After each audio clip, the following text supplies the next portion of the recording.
Good morning, everyone. My name is Ying from SGTech.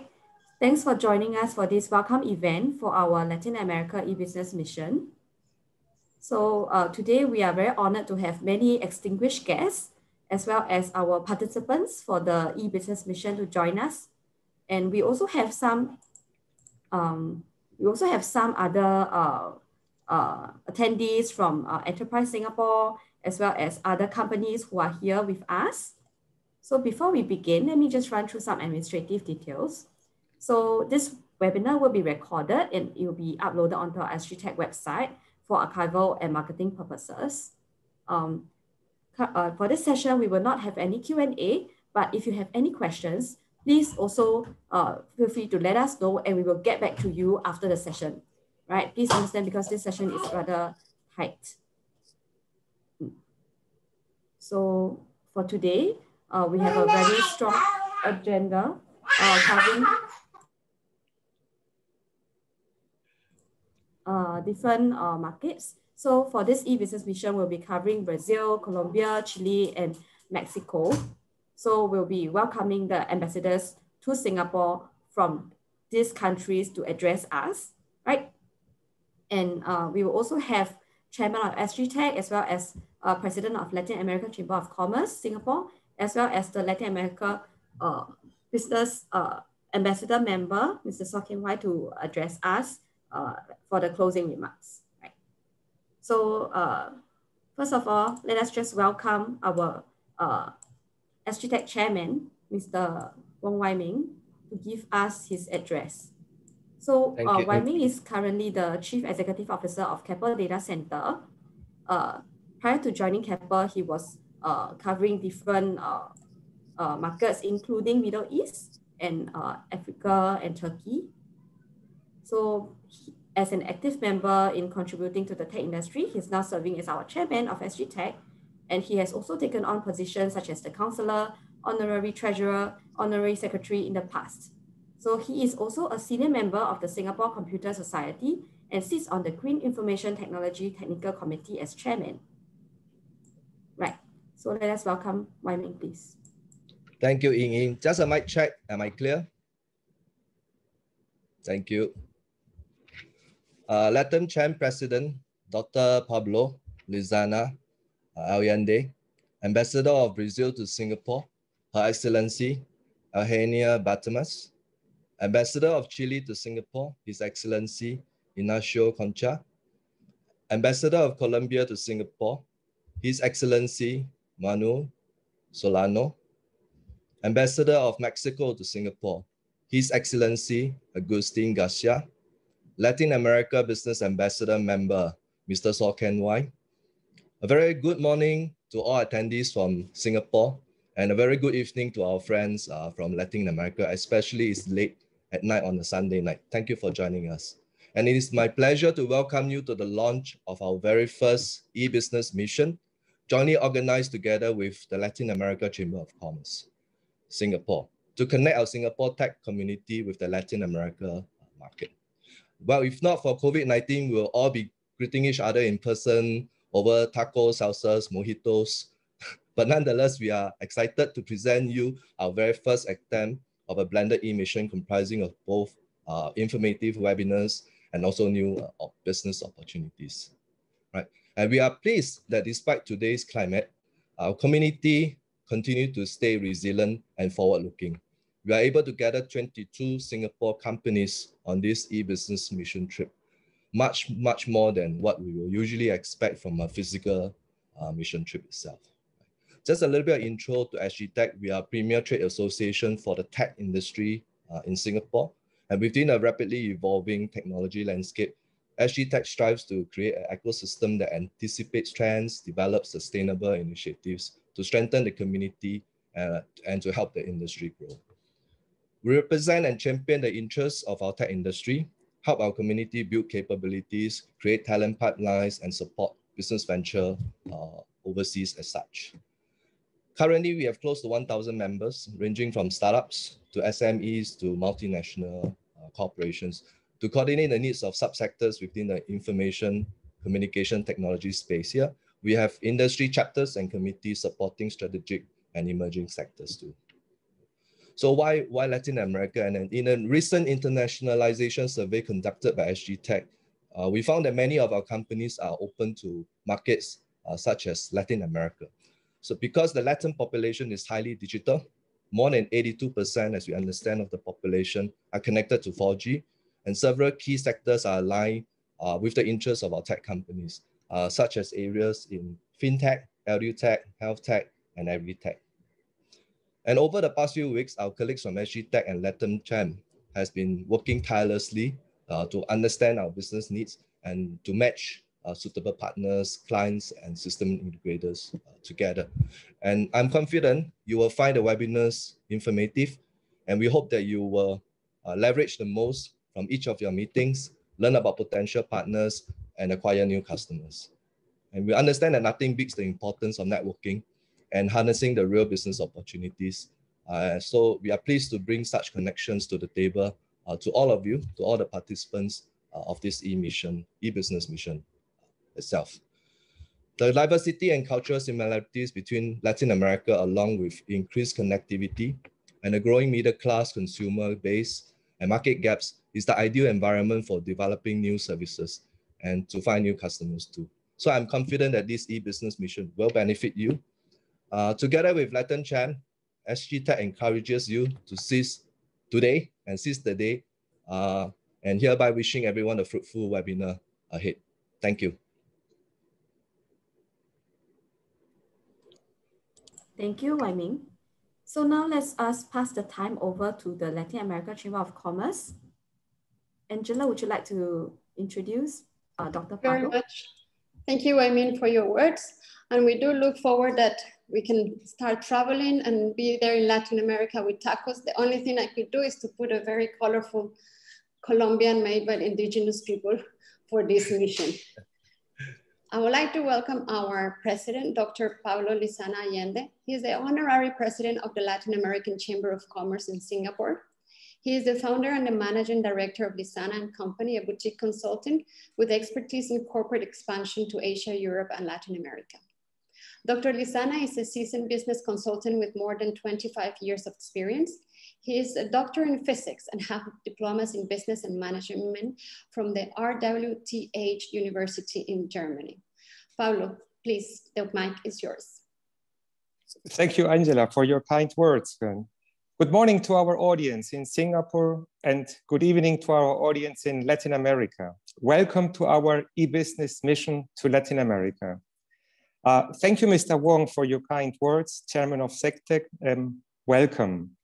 Welcome, dear ambassadors, Ambassador of Brazil, His Excellency Eugenia Barthelmess, Ambassador of Chile, His Excellency Ignacio Concha, Ambassador of Colombia, His Excellency Manuel Solano, and Ambassador of Mexico, His Excellency Agustin Garcia Lopez.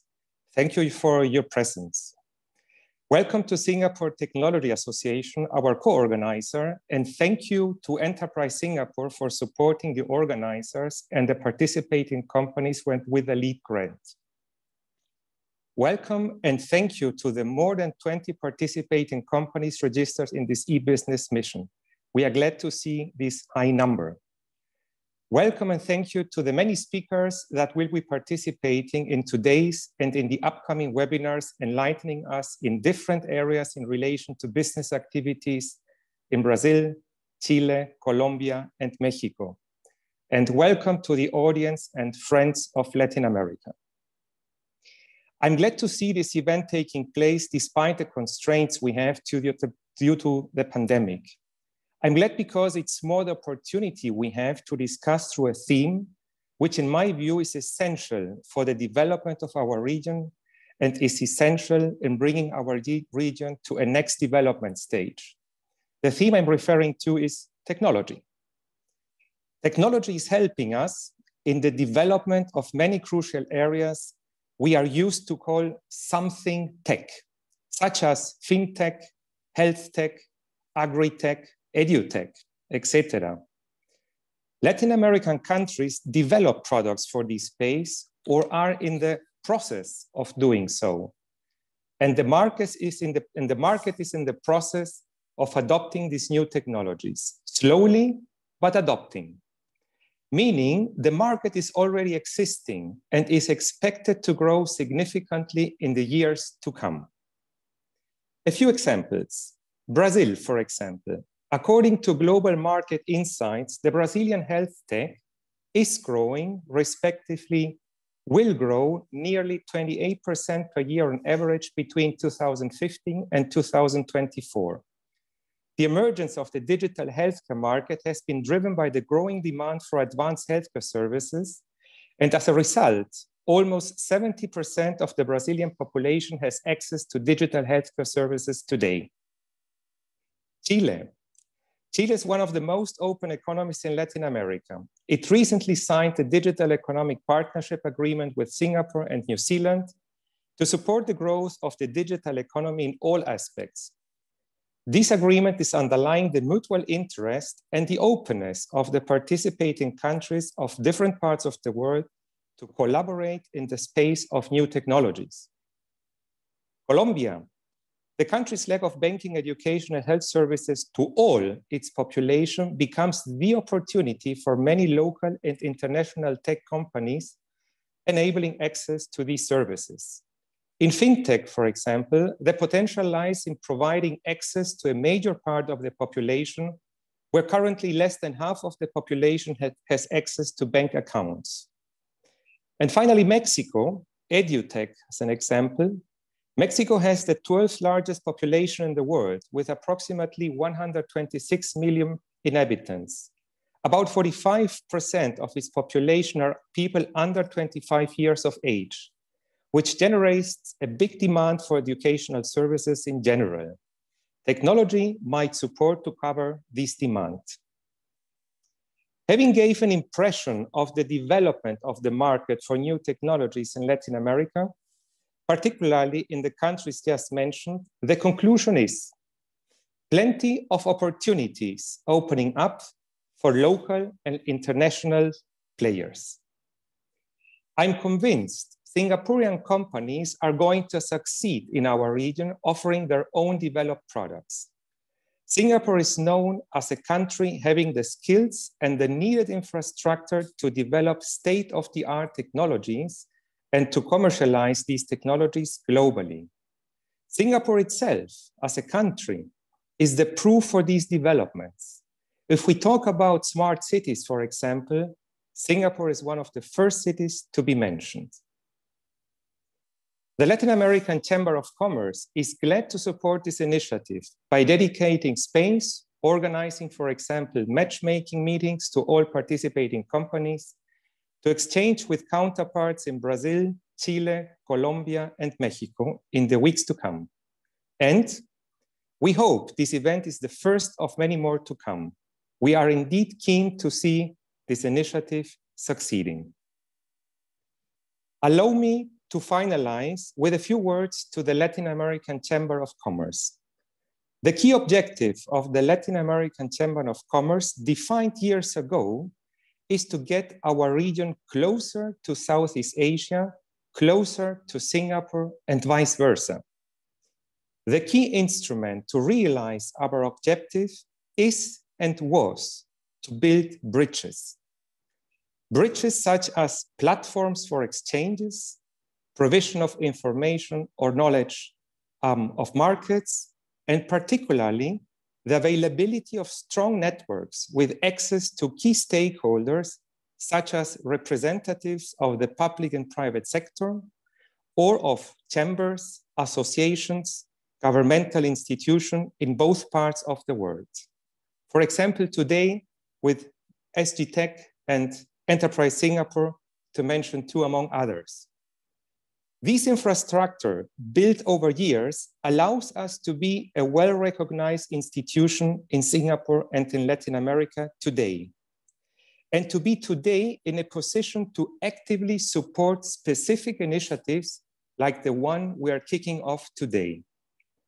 That makes the Latin American Chamber of Commerce very proud, and we are excited to continue this journey, open to collaborations with any institution in Singapore dealing with Latin America and being after the same objectives we are going after. I wish all of us a successful and fruitful event. Thank you. Thank you very much, Pablo. We will start learning more about Brazil with a warm welcome by the Ambassador of Brazil, Her Excellency Eugenia Barthelmess, Ambassador of Brazil to Singapore. Ambassador has a diplomatic career that spans over 3 decades.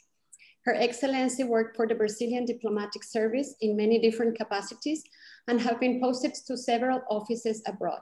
Among them, the Brazilian mission to the Organization of the American States in Washington, D.C., the Brazilian Embassy in Ecuador, and the Brazilian mission to the European Union. Prior her appointment as ambassador to Singapore, she was the director of the South America in the Brazilian Foreign Ministry, in charge of Brazil's bilateral relation with the South American neighbors. Ambassador, welcome, and the mic is yours.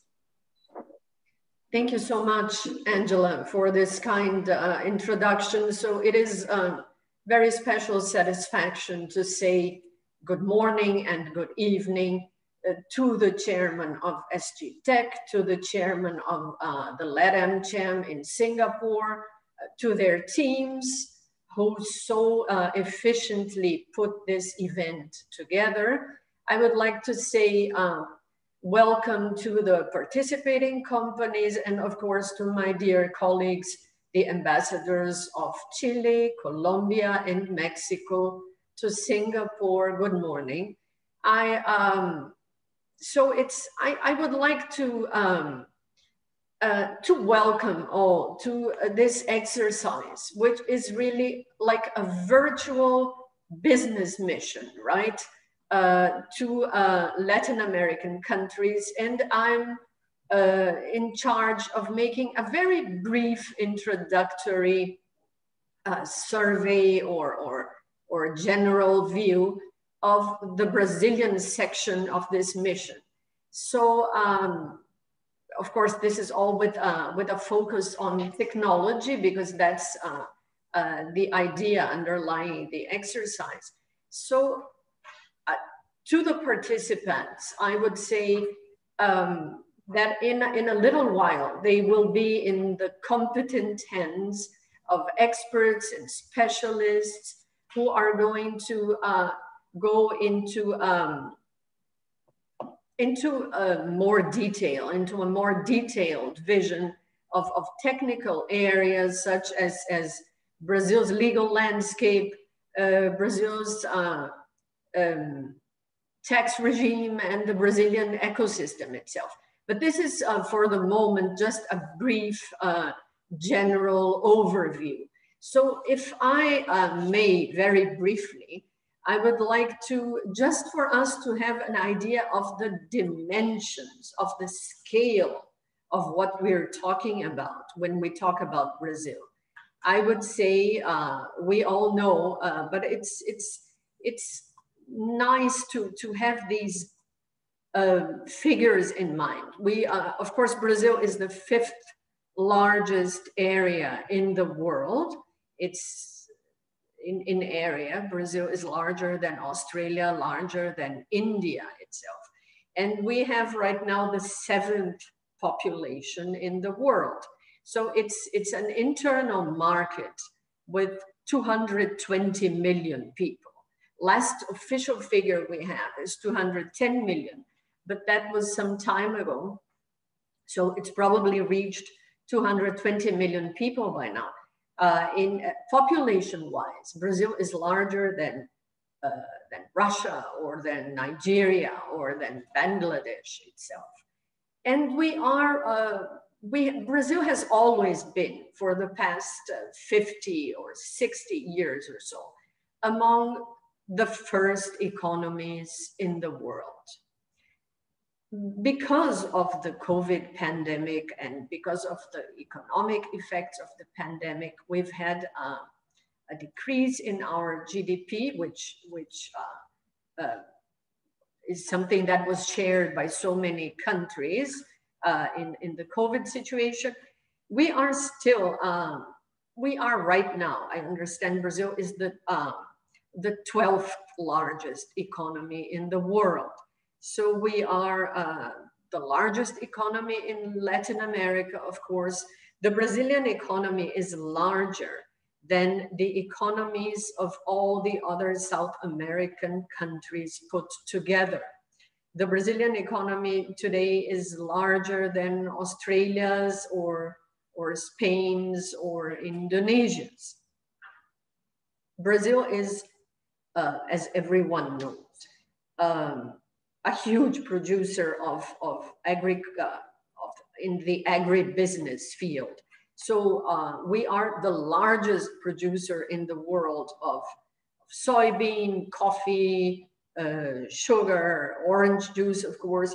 And we are also the largest exporter of soybean, coffee, sugar, orange juice, poultry, beef, corn, and so on. But this is the agribusiness chapter. What is not so well known maybe is that Brazil is the third largest producer of commercial jets. Embraer is the third largest producer of commercial jets in the world.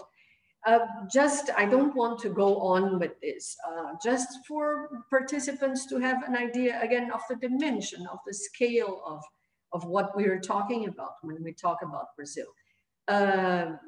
Of course, it is well known that China is our largest trading partner. Our main trading partners are China, the United States, Argentina, and of course the European Union. Again, just for the sake of scale, our total exports to China in 2020 were in the order of 64 billion American dollars. So, of course, we were struck by the COVID-19 situation. And that meant both a health challenge and an economic challenge. And that was not, of course, specific to Brazil, but to most countries in the world. So the Brazilian government put together a social assistance package, which amounts to more than 10% of Brazil's GDP. And that is aimed, of course, at still giving some heat and encouraging internal consumption. Our GDP today, the Brazilian GDP, nominal GDP in 2020, fell to the order of $1 trillion American dollars. We had a decline in GDP in 2020 because of the pandemics. Still, right now, the World Bank is predicting a strong rebound for Brazil in 2021 and 2022. So as domestic and foreign demand recover, and as the different vaccine rollout programs progress domestically, worldwide, we have in Brazil the adequate macroeconomic framework for a robust and strong and effective economic rebound. So I would just briefly, I would like to mention 2 or 3 fields in which allow us to be very optimistic about a rebound in the very near future. Of course, Brazil is not the only country to have suffered from the pandemics, but in Brazil we have 2 or 3 perspectives that lead us to be, encourage us to be very optimistic. One of them is the fact that the government has put together a very ambitious privatization program. So the Brazilian government is opening markets to the private sector in a very ambitious manner. And everything is open to to negotiation. So we have both concessions. We are encouraging foreign investment. Foreign investment can take the form of PPPs. Everything is on the table, and it's again, the scale is huge in Brazil. When we talk about ports or airports or the energy sector, everything is very large. On the trade side, there is a consistent effort on the side of the Brazilian government to engage ever more deeply with the global economy. We have concluded important trade agreements as members of Mercosur, which is our own trade bloc in the south. Mercosur, of course, gathers Brazil, Argentina, Paraguay, and Uruguay.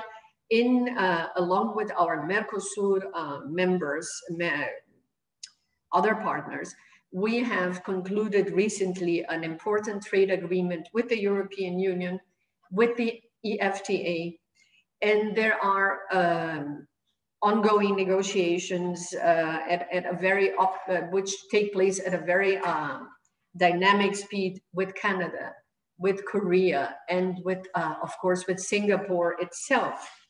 So lastly, it's my last point. Contrary to what stereotypes might lead one to believe, Brazil is not only a huge, gigantic agribusiness producer. We are also a country that creates knowledge. Knowledge, products, and services are being created in Brazil on the frontier of knowledge, on the scientific frontier, let's put it this way. So the government is encouraging the creation of startups in the most different contexts or systems. Since 2017, the Brazilian government has upheld this program called Start Out. And if we look at the results of Start Out over the last 3 years or so, we see a very eloquent increase in the volume of the business-to-business mode, with a growing emphasis on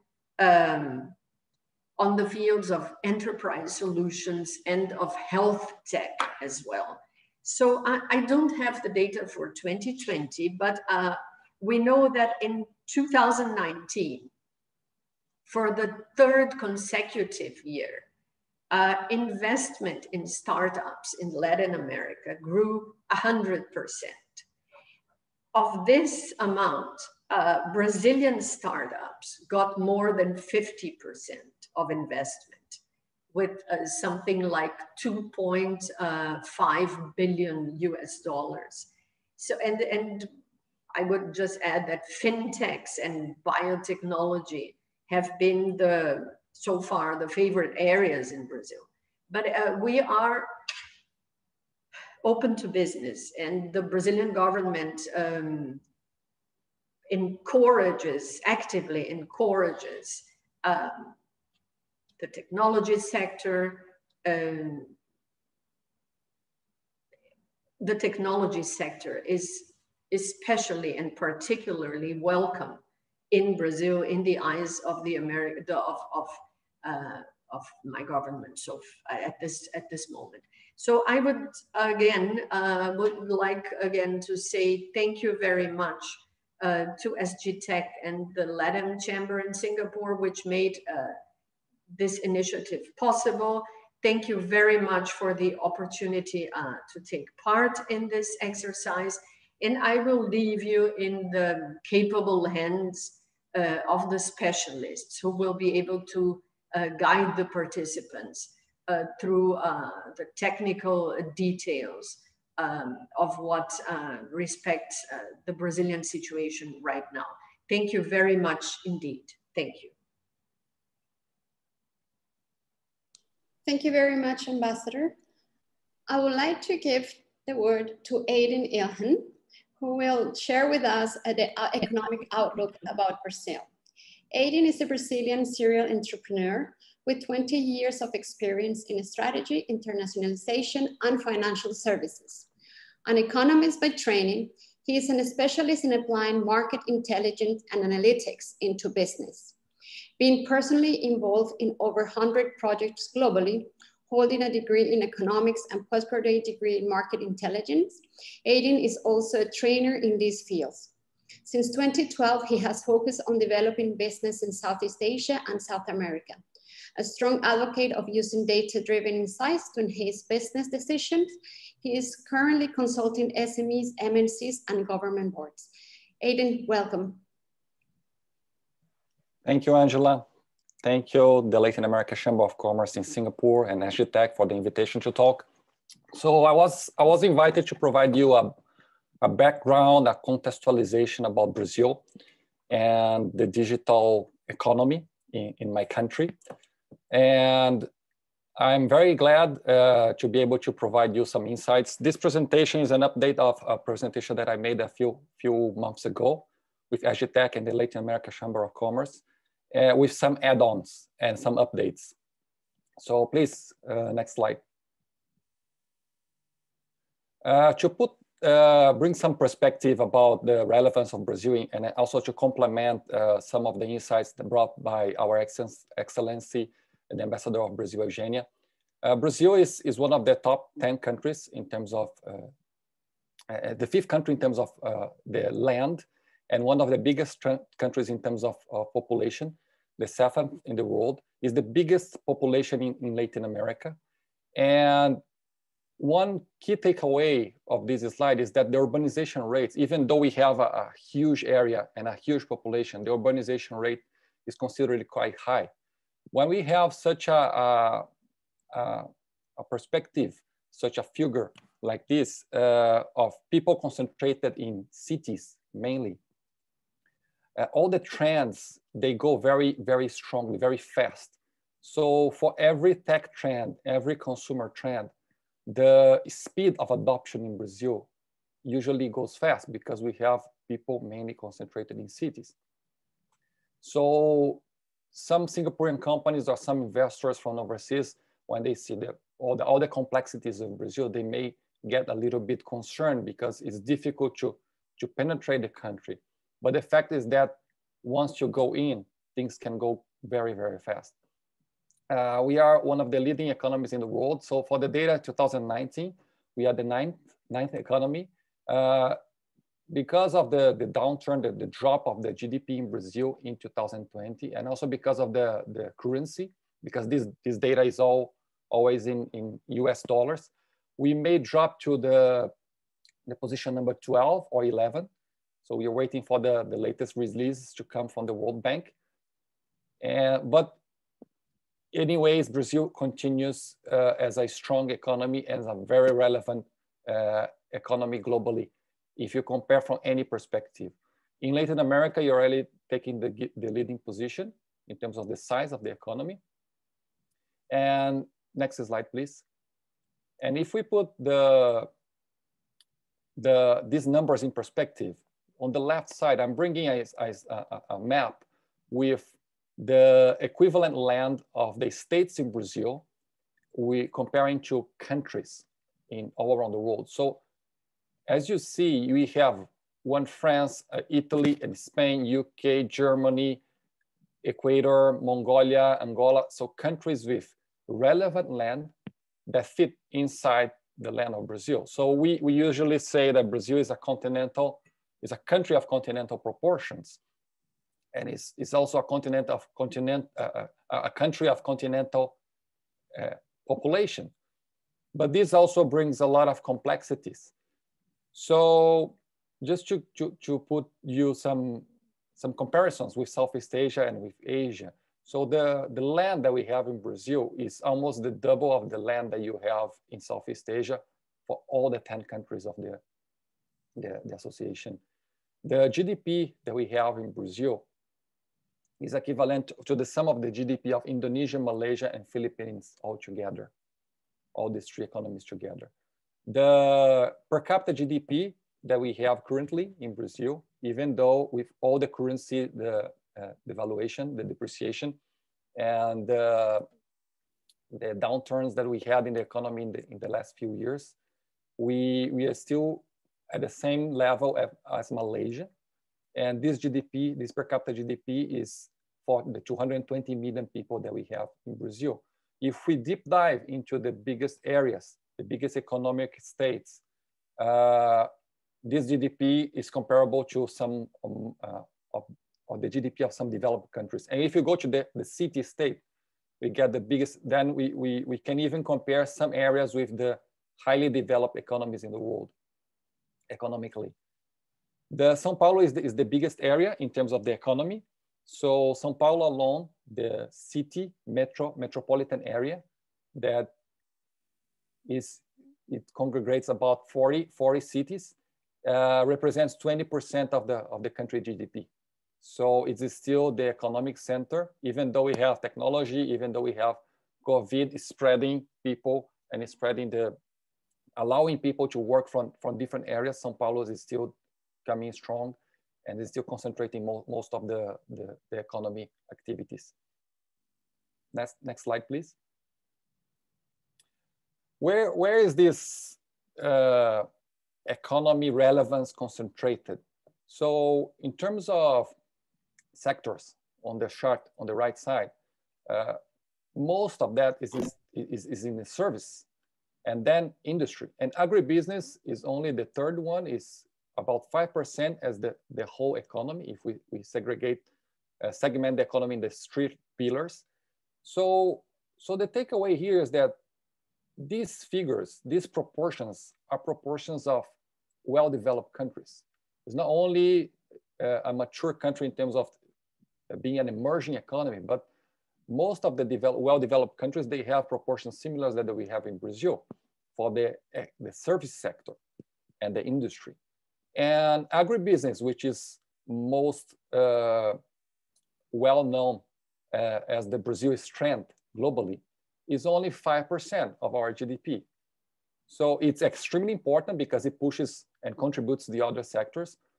But the key point is that when you put all together, the services sector and the industry are the ones that take a bigger stake, a much bigger stake in our economy.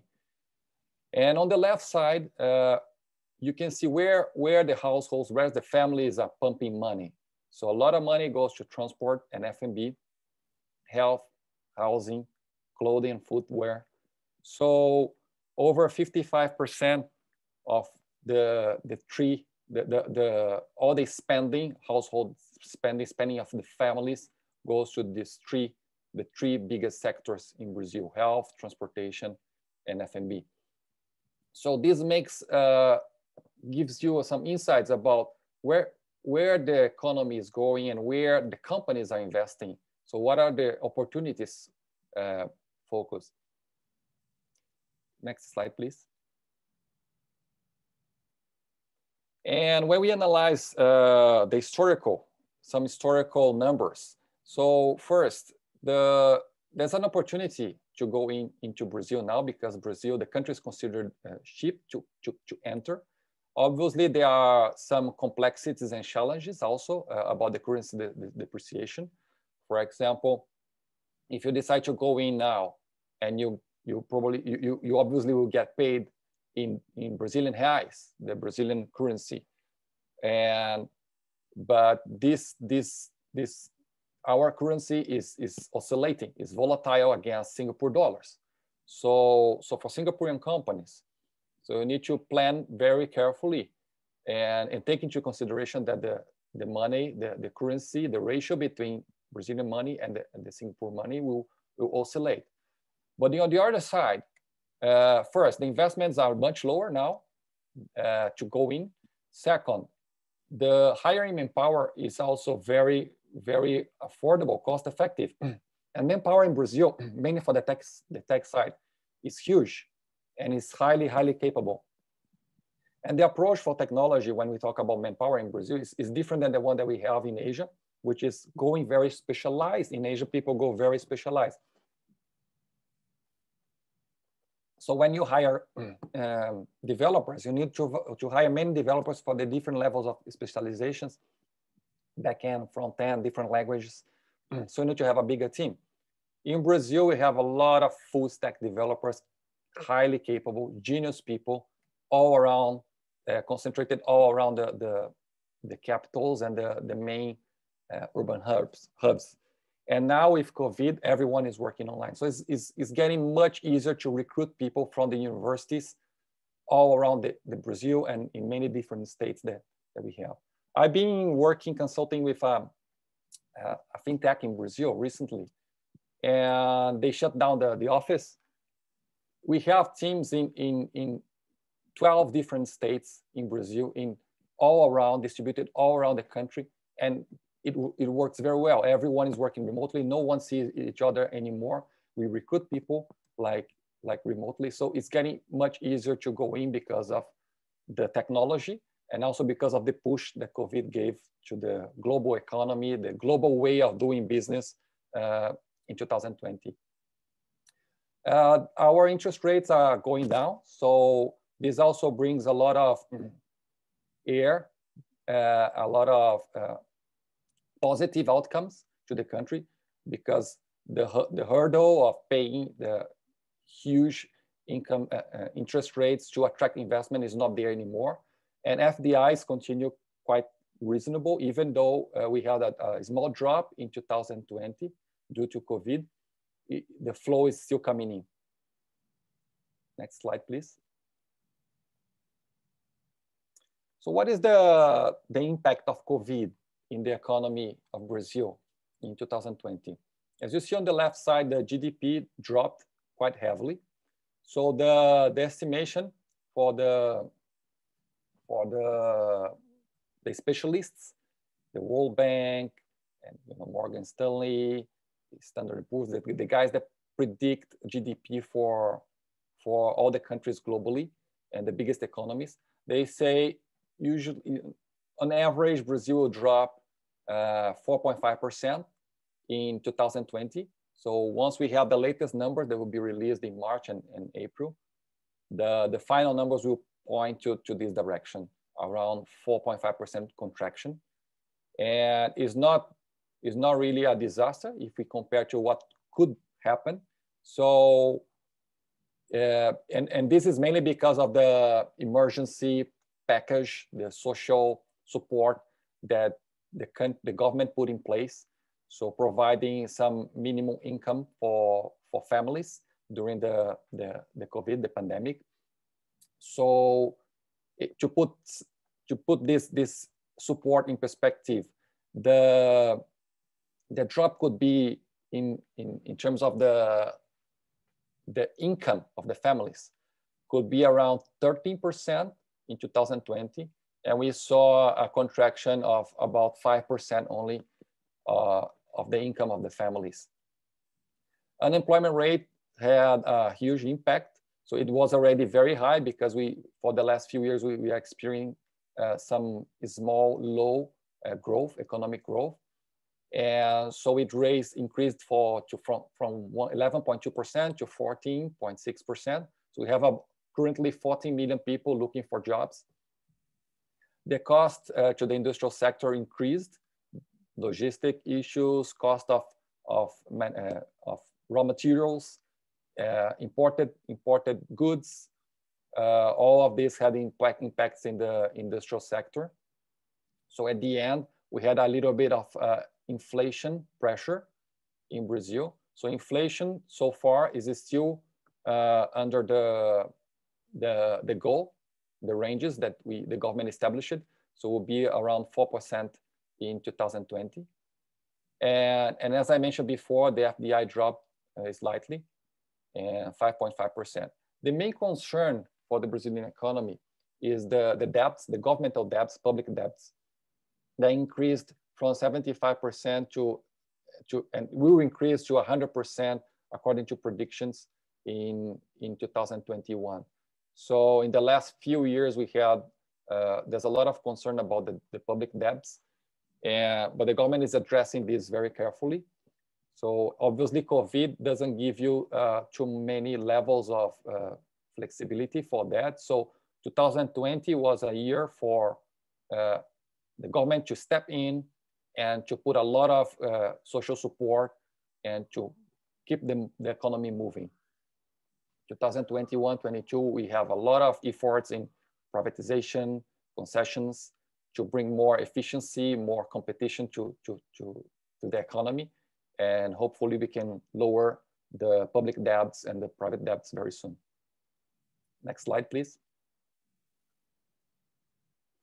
So when we look at from the Singaporean perspective, okay, Singaporean companies going into Brazil, what they will get is a country that is as an ecosystem that is very ready for technology. It's ready, very ready, really ready for investments of startups and technology companies. First, the consumer market is quite stable and mature. So the middle class is growing, is extremely relevant, and represent already 70% of all the families.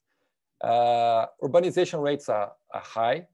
So all the dissemination, the trend of new trends, the adoption of consumer trends, technology trends goes very, very fast in Brazil. Connectivity is everywhere. So we have a lot of access to not only to internet, but also to smartphones, to quality internet, the 4G. So everyone is under the grid. So any business that tap on software as a service and tap on mobile apps, need to rely on a stable internet, can do well in Brazil. Banking is extremely mature. We have so many mobile banks developing in Brazil in the last few years. 60% of the working population is already bancarized, and they are very familiar with credit cards, very familiar with mobile banking. The institutions are robust. So from both the private sector to the corporate, the public sector, we have a lot of strong private companies, the Brazilian champions, working together with the regulators, the agencies in each of the sectors. So we have Anatel in the technology, for example, that gives a lot of push and a lot of stability to the telecom sector and the communications. And manpower is well-trained. You have talents coming from hundreds of universities all around Brazil. And some of these universities are extremely strong and focus on technology, things like analytics, AI. So you do have a lot of manpower that is currently considered cheap if you compare to what we have in Singapore in terms of cost of manpower, and extremely capable. So when you think about Brazil as a whole, right, Brazil is like dozens of times bigger than in terms of population than Singapore. Land is enormous, is gigantic, and think about the opportunities that all this consumer power, the B2C, the B2B, all the institutions they can bring. So it's very easy to say, okay, Brazil, stereotype Brazil is not growing so well. Yeah, COVID hit them very hardly, but Brazil is already 40 times bigger than Singapore, right? It's already thousands of times bigger in terms of the land. And so if you go in and just buy a small share of the market, you already you will be doing very, very well. And there are so many startups that find an environment like this, very ready for growth, very ready for technology that goes in, and the growth can be huge, really, really, really fast. To give you some perspectives about the challenges that Singaporean companies they face in Brazil when they go there. So what we hear from our consulting perspective, next slide, please, is that first, communication is a challenge because less than 2% of Brazilians, they speak English, proper English, so fluently, they are proficient in English. And they also, most of Singaporean companies, when they they ask about Brazil, they say, oh, but you know, the country is very far, right? So it's very difficult to communicate with Brazil because of the time zone. So at the beginning, it looks like more complicated, but after you put in movement the communication flow, and you find that, you know, there's lots to talk at the beginning of the day, at the end of the day, it can be an advantage because you can work in 2 or 3 turns per day. So your team in Singapore can develop something, hand over to the team in Brazil at the end of the day, and they work more 8 hours and hand over to your team in the morning. So if your operations are quite well established in and organized in this sense, you can do a lot. You just feel that things can go very fast in terms of the development. The business culture is also a challenge because the Brazil and Latin Americans overall are very informal. So they don't, and flexible in many different ways. So we don't really respect deadlines so well, the time, but the very great creativity that we have also annoys sometimes the Asian culture and some European cultures also. Some countries, they say, wow, these guys are coming with different ideas and new ideas all the time. So it can be a little bit annoying and definitely requires some adaptation. The local regulations are extremely complex. So tax regimes, regulations, laws, they goes via, the legal scheme. You have 3 layers of levels of regimes overlapping each other on the municipal level, state level, and federal level. This can be sometimes very complicated also.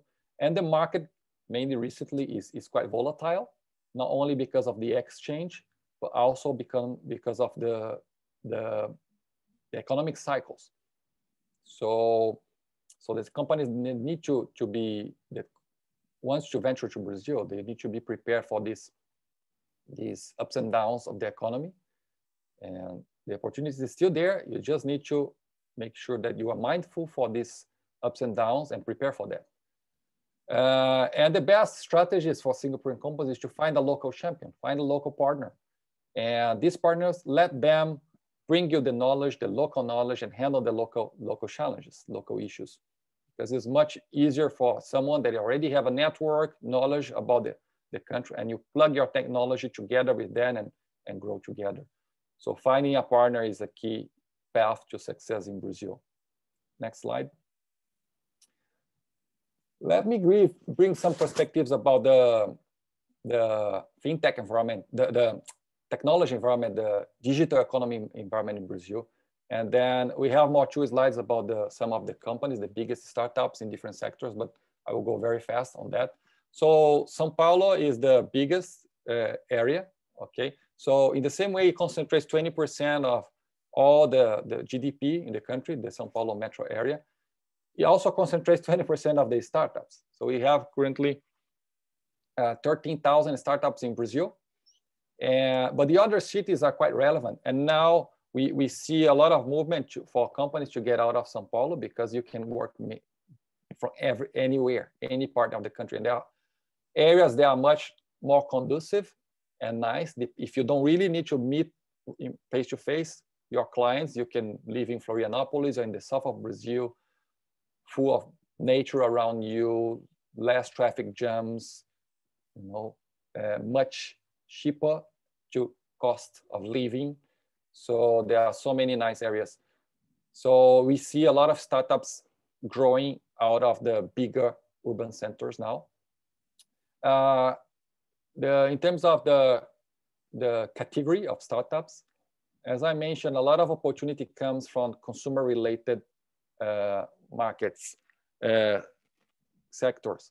So when you think about consumer, you think about naturally about B2C. So companies that want to target directly the B2C, the consumers, the customers.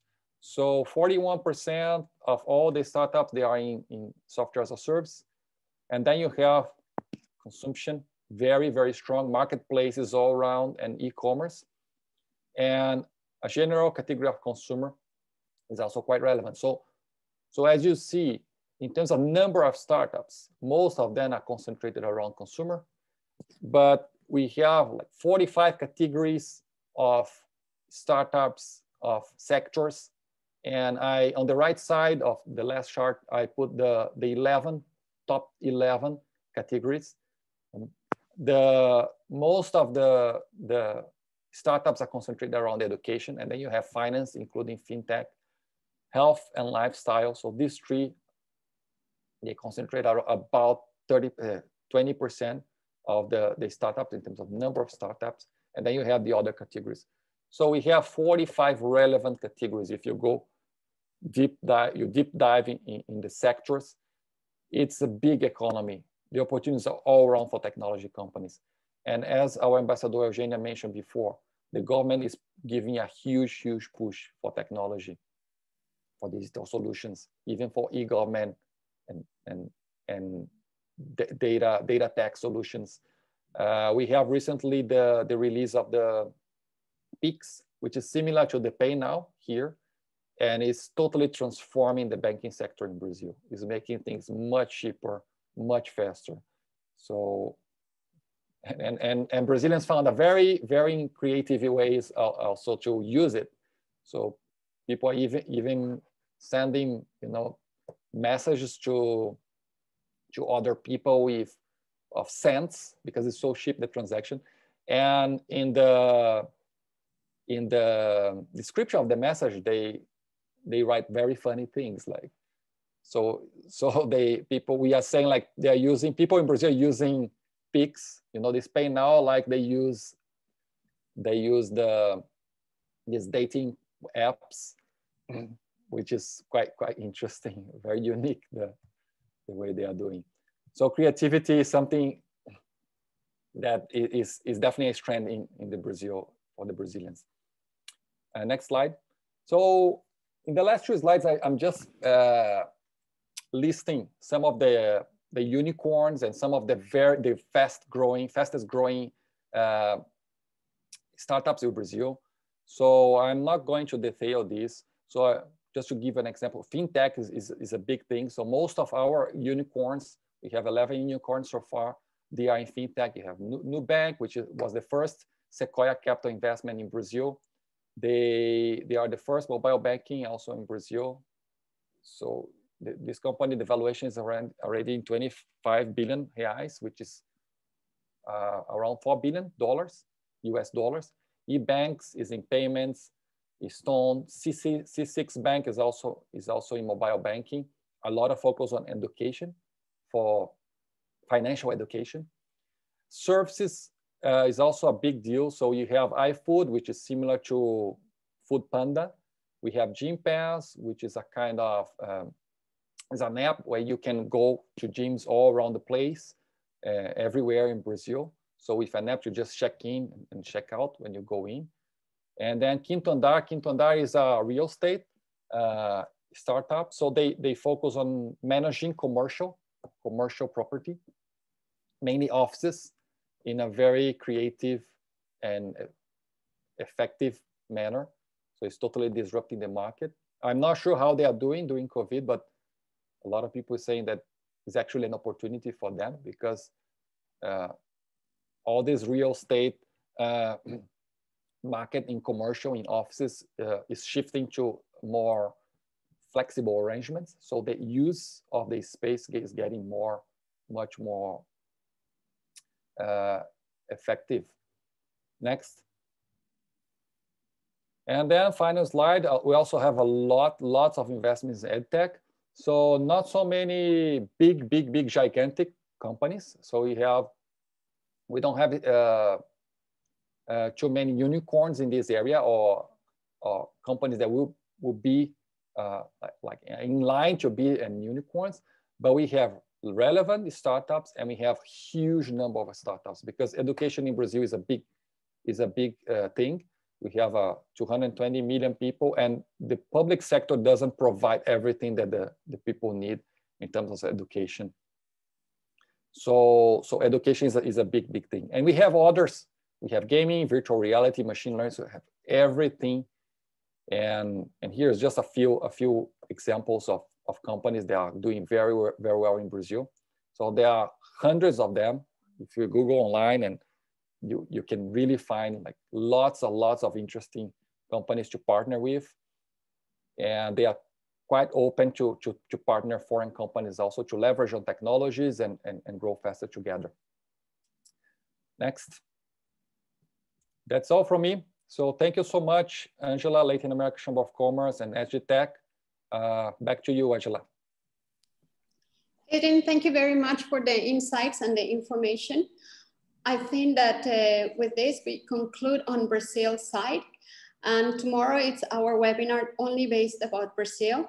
We will now take you on to Colombia. And I would like to welcome His Excellency Manuel Solano, Ambassador of Colombia to Singapore.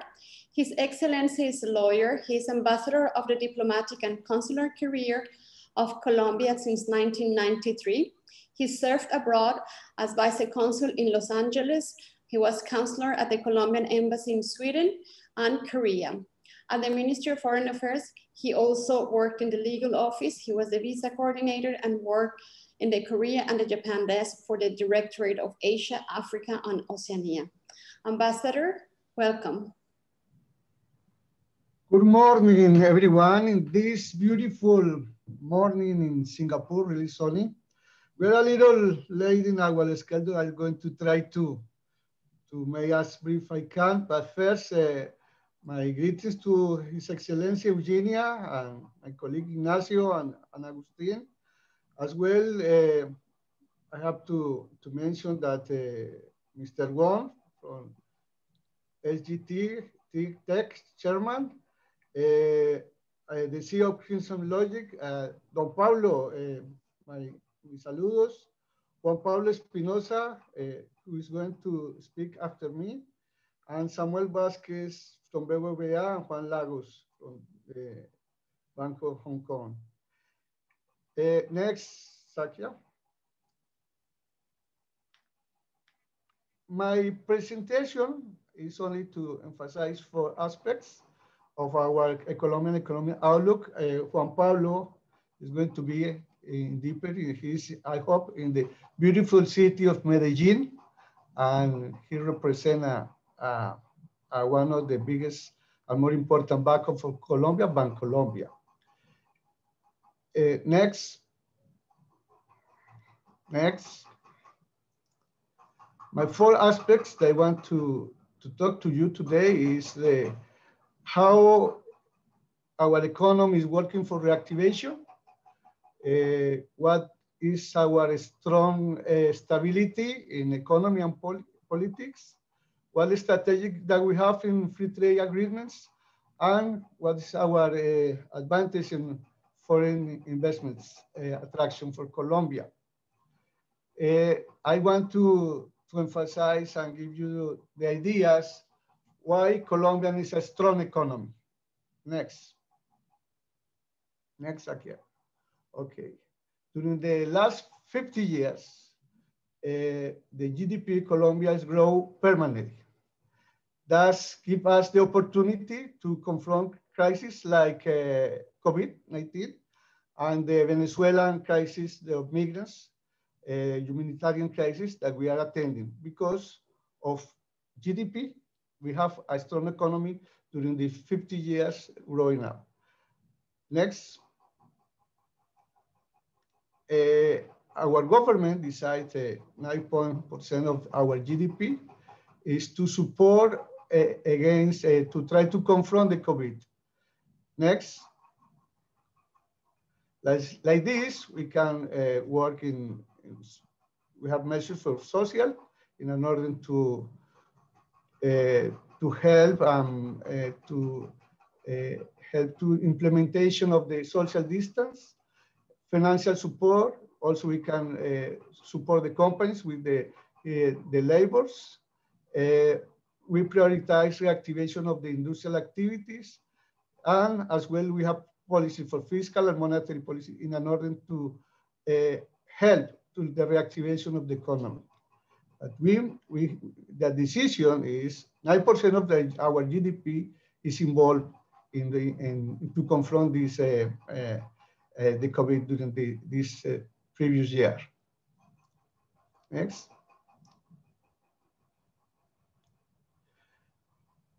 Second, Colombia is a strong and stability country. Colombia try to help, to contribute, to return the democracy to Venezuela, also try to change the perception of the situation of migration in the border of Venezuela through the international cooperation terms. Also, we have an agenda with Asia, and especially we are in the negotiation of the Pacific Alliance Singapore FTA. And as well, we have a strong cooperation with United States and European Union. And we have today the leadership from Prosur, CAN, and Grupo de Lima. That gives us a strong policy and stability country in the region. Next. During the 50 years, Colombia is the country, its economy is the best qualification group in terms of the stability. Next. This is the past, but the future. The future, we believe that the predictions is we want to recuperate as in 2021 and the following years, we're going to start to grow up in a range between 4%. Next. 4 million of investments and non-mining. 4.9 is we were going to create, we're going to grow up during this year, explain, and our inflation is only 2.4. Next. Recently, because of the performance of our economy, we are members, we became members of the OECD that give us an excellent opportunity to present and share how our economy can interact with the different countries in the world. Next. In this year, we have the presidency pro tempore of the Pacific Alliance. That's part of our policy, our trade policy, and we belongs to the more stronger group in economic integration in the world. Next. Colombia have a strategic point for regional supply. We have a network of free trade agreements. Next. Next. That allow any economy, strategic regional of Colombia, of the Americas, who can contact with the 97% of the countries of the region. Next. We have a special agreement with the United States. We are really, we are less than 6 days by ship to access to the United States, and 2-3 hours by plane. Any country, any investors who want to have a platform in Colombia to make access to the United States, Colombia is ideal country to do his operation, to have access to the market of the United States. Next. Also, the numbers of free trade zones give a facility to establish companies in Colombia. Next.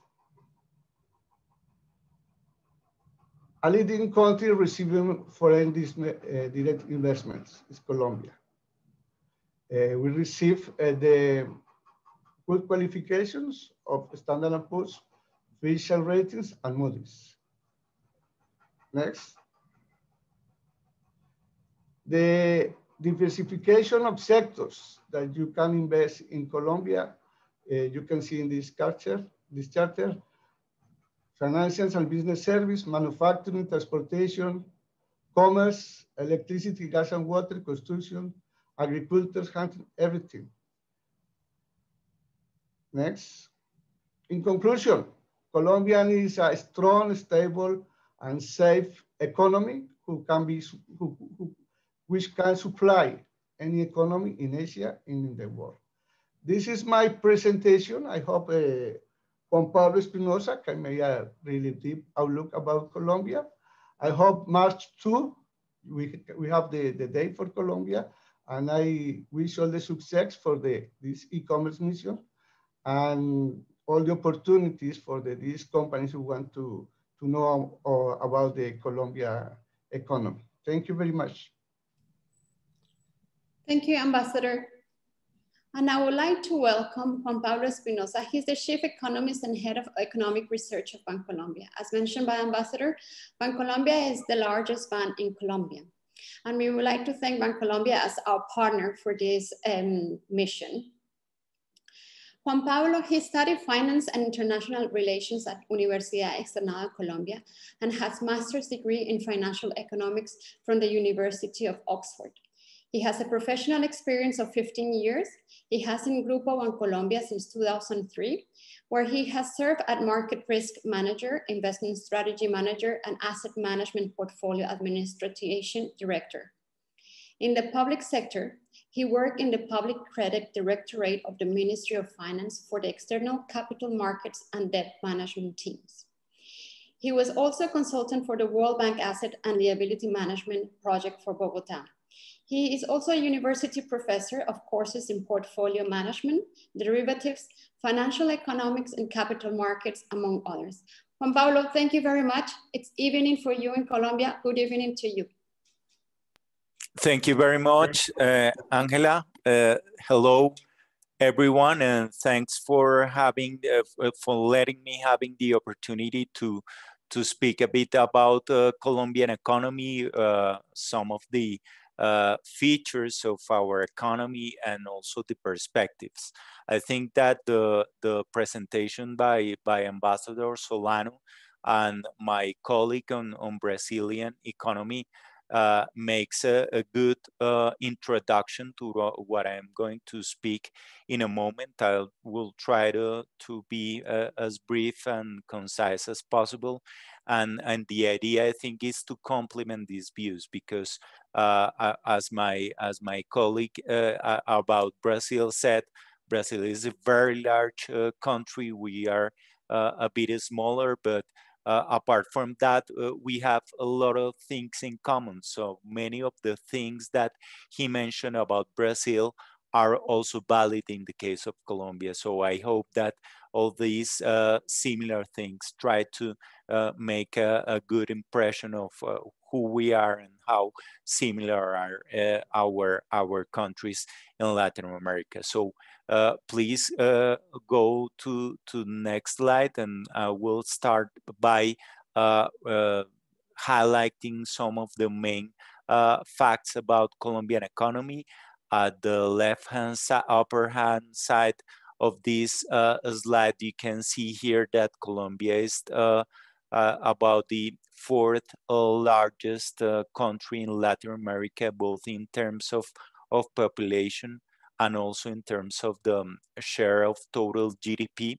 We have around 8% of total population with a bit more than 50 million people.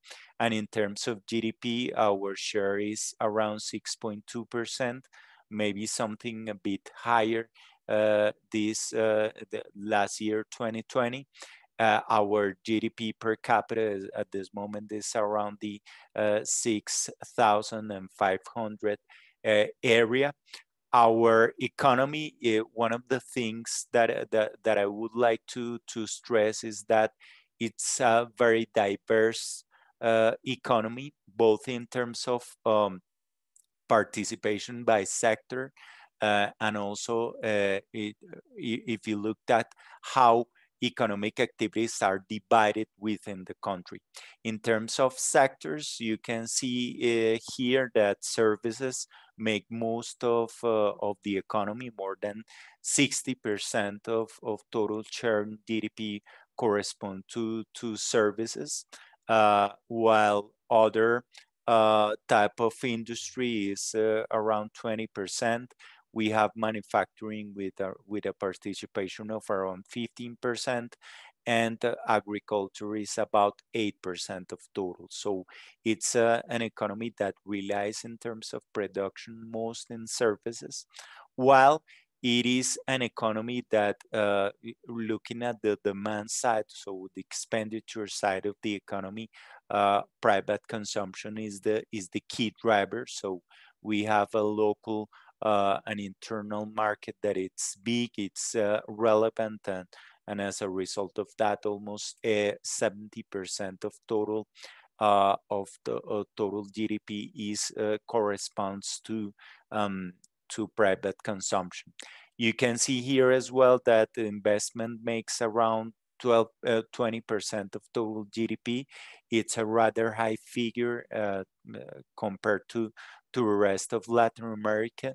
One of the things to bear in mind is that our export sector is not as big as other similar countries in the region. So that's something to bear in mind. Most of those exports, as you can see in the lower left-hand side of this slide, go to US, Europe, and China, and also other countries in Latin America. So our export base is well diversified in terms of region, of trading partners.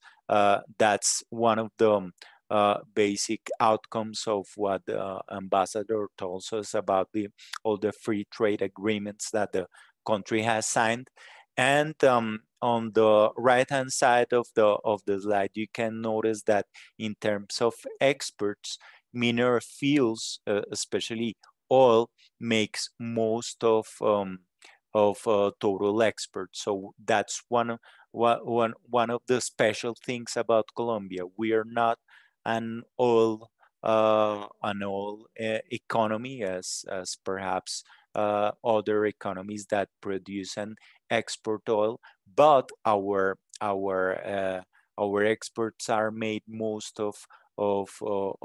So it's important to bear in mind that our oil and mining sector is not as big in total GDP, but it is very important in terms of exports. And one of the consequences of that is that oil is a very important factor for the overall performance of the economy, but especially for the state of the external sector.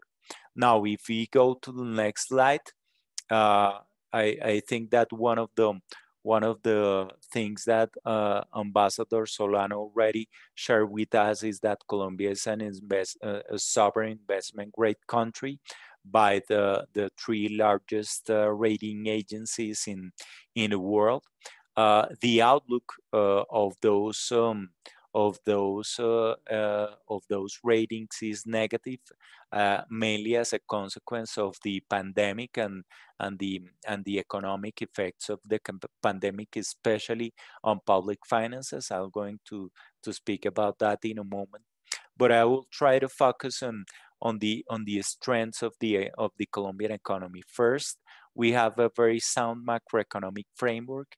That's one of the reasons why we have a very stable economy in the Latin American context. Ambassador Solano in his presentation showed very interesting graph about how over the past decade Colombia has outperformed most of the big economies in Latin America. And one of the key ingredients behind that success is having sound economic institutions. One of the things that it's especially successful in this macro management is that we in Colombia have an inflation targeting scheme with floating exchange rate. So that's very important, especially from foreign investors, having into consideration that the central bank has an inflation target of 3%, and that target has been unmoved for a long time. But one of the things that makes that framework work is that our currency, the Colombian peso, moves freely with no central bank intervention. So one of the consequences of that is that when global conditions turned harsh that we had in 2020, we have volatility in the FX market. Actually, our currency depreciated last year as a result of both the pandemic and the fall in oil prices. And that's one thing that foreign investor needs to bear in mind, that as a result of that depreciation, the country is at this moment cheap in terms of dollars. That allows a lot of investment to be done, but that exposure to volatility is something to bear in mind, especially because the currency moves in tandem with oil prices, given that importance in the export base. We have also a very stable business cycle, the least volatile business cycle in all Latin America for the past 40 years. That's something which, in my opinion, is remarkable despite being exposed to the volatility of both global condition and oil prices. Also, we have a very strong financial system which has coped well with the economic crisis brought by the pandemic. Not only because we didn't have credit risk crisis, but most importantly because over this last year, bancarization, the use of financial products and services has actually increased in the country. So that's one of the basic reasons why all the fintech context is very attractive in Colombia at this moment. And finally, we have highly diversified regions. So the largest city in the country, which is Bogota, makes around 25% of total GDP, but the rest of the production within the country is very diversified across regions. Both the Pacific and Atlantic region coasts in Colombia are very important and very crucial, especially for foreign trade. But we also have Antioquia, which is not only the region in which our bank's headquarters are located, but most importantly is the most relevant city for all the fintech and all the technology industry. So it's actually a cluster with a lot of good developments recently and also very high potential. And we have a lot of other regions that are very important for the country. So we don't depend on a single sector or region, but we are very diversified. It is important to bear in mind that, as in many countries in Latin America, informality is high in the country. So that's one of the things that our authorities try to reduce over time, because informality is something that doesn't allow the country to go to progress faster. And in terms of fiscal of the fiscal situation, it is important to have into consideration that the revenue base in Colombia is low. So you can actually make a link between this negative output by rating agencies and this feature, and as a result of that, the government is trying to fix that situation with a tax reform that we expect that is going to be approved during this year. Now, if we go to the next slide, and I will very briefly speak about the pandemic, because it's at this moment the main driver for economic growth in all the world. You can notice here that in these two graph that both in terms of total cases and total deaths, we had a second peak at the end of 2020 and the start of 2021, but that peak has been correcting very rapidly. So actually the decrease of both cases and deaths over the past 2 weeks has been very rapid, very important. And as a result of that, the economy started the year with low traction, but is quickly recovering, as you're going to see in a moment. Now, moving to the next slide, you can see here that if you looked at the vaccination plans, this week, the vaccination officially started in the country, and actually the short-term objectives are very ambitious. And basically what authorities intend to do this year is that around this figure that you can see here, which is secured vaccines for 16 million people, can be almost double to more than 30 million people this year.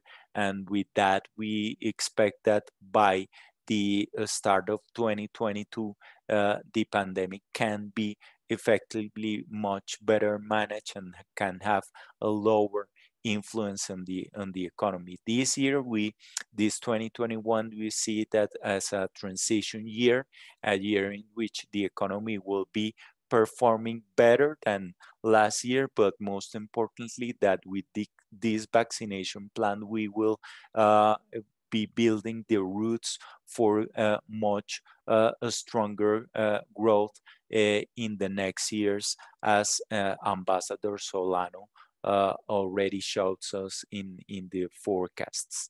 Now, moving to the next slide, I brought this table in order to compare the performance of the Colombian economy relative to other countries in the world in 2020. You can see here that basically the initial shock was severe, as in many other places in the world. The economy by the end of the second quarter of last year was around 83% of its size at the end of 2019.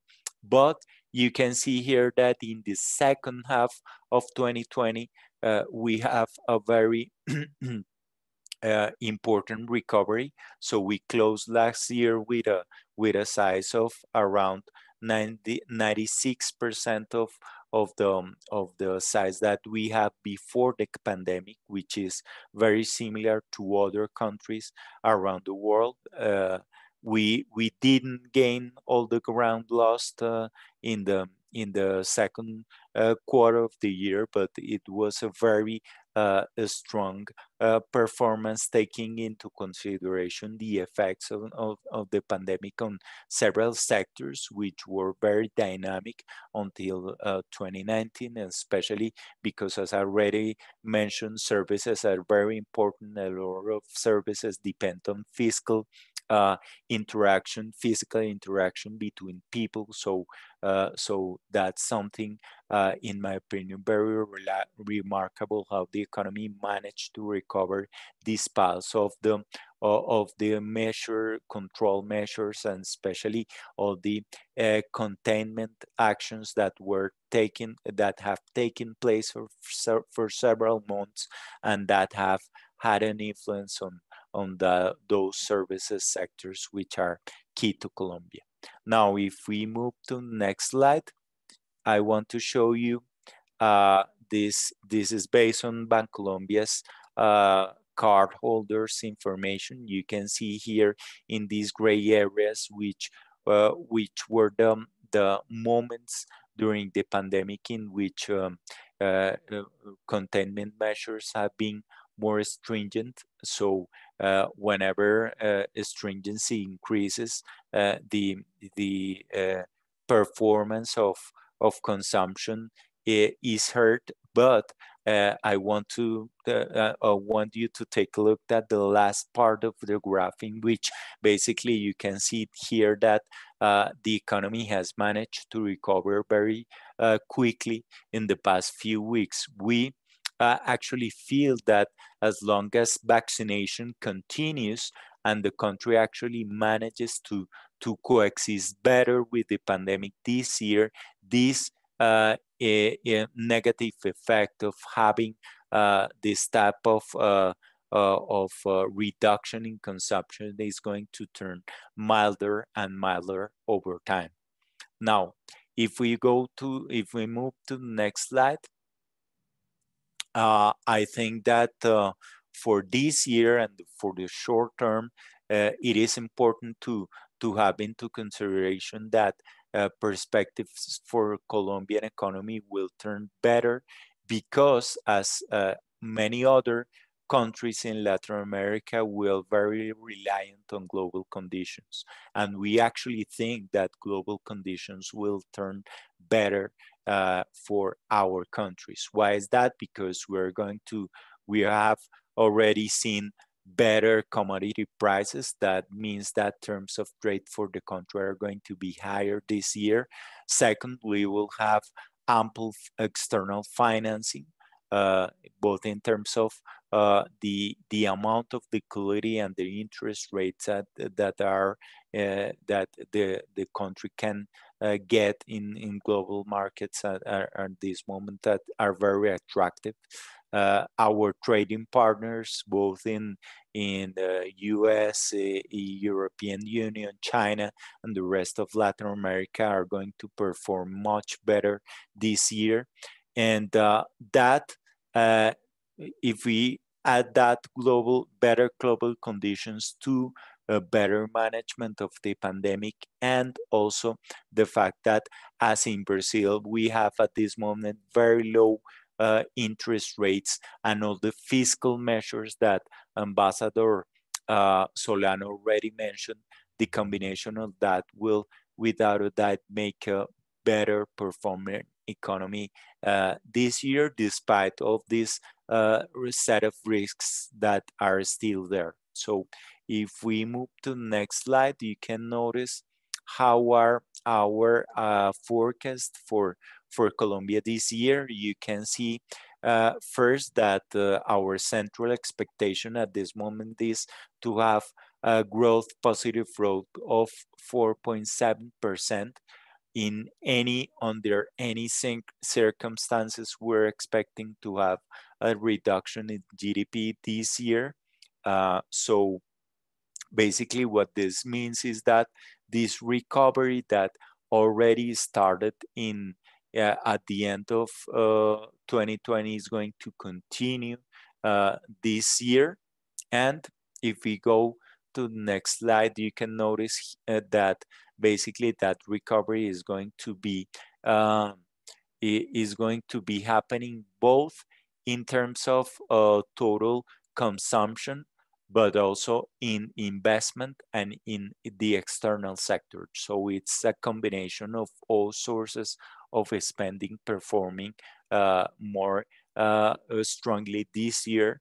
And also you can see that most of activities and sectors in the economy are going to be closing this year above its pre-COVID levels. So it's a very widespread recovery, despite what I have already mentioned in terms of the challenges that many industries are facing as a result of the health measures. Now, moving to the next slide, and I will be finishing maybe with this. As I already mentioned, the country has had an impact in terms of management of public finances as the result of the pandemic, as in basically most of the world, in which we had a reduction in tax revenue, an increase in spending, and an increase also in debt. So one of the things that the government is committed and we expect that to happen this year is to have reforms that lead to a better management of public finances after the pandemic. That's going to be composed of basically sales of public assets, which the government has especially in the electricity sector, but at the same time to trying to make adjustment to the tax code in order to increase tax revenue. So Colombia, that's in that sense, is committed to fiscal discipline. That type of reform is going to be very important for credit rating agencies and also for setting the framework for better investment decisions going forward. So that's I think one very important developments to take into consideration for this year. And now finally, the last, if we move to the next slide, I will close my presentation by saying something is that COVID has been the largest shock that our economy has had in several decades. We think that the rebound is not going to be happening fast enough. So what we have seen so far is positive and makes us optimistic about the future. We know that recovery is going to take a while. So in this graph, you can actually see that recovering pre-COVID real income per capita levels is going to take about 3 years, a bit more than 3 years. So this is going to be a long recovery process, but at the same time, I think that in this process, there are going to be a lot of interesting opportunities, especially related to technology, not only because Colombia has also many of the features that we saw in the case of Brazil, consumption and middle income have performing well, better connectivity. We have a lot of activity in the technology area, especially in cities such as Medellin, but also because, as I said a few minutes ago with the pandemic, the adoption of digital solutions in many sectors and also in many households have actually increased very rapidly. So I think this is a great opportunity for Colombia to actually gain a lot of traction in these sectors and also make that technology is a very active part of this recovery that is starting in 2021, but that in our opinion is going to continue in the next 5 years. So having said that, that's all my presentations. Thank you, Angela, for the invitation, and thank you all for your attention. Thank you very much, Juan Pablo.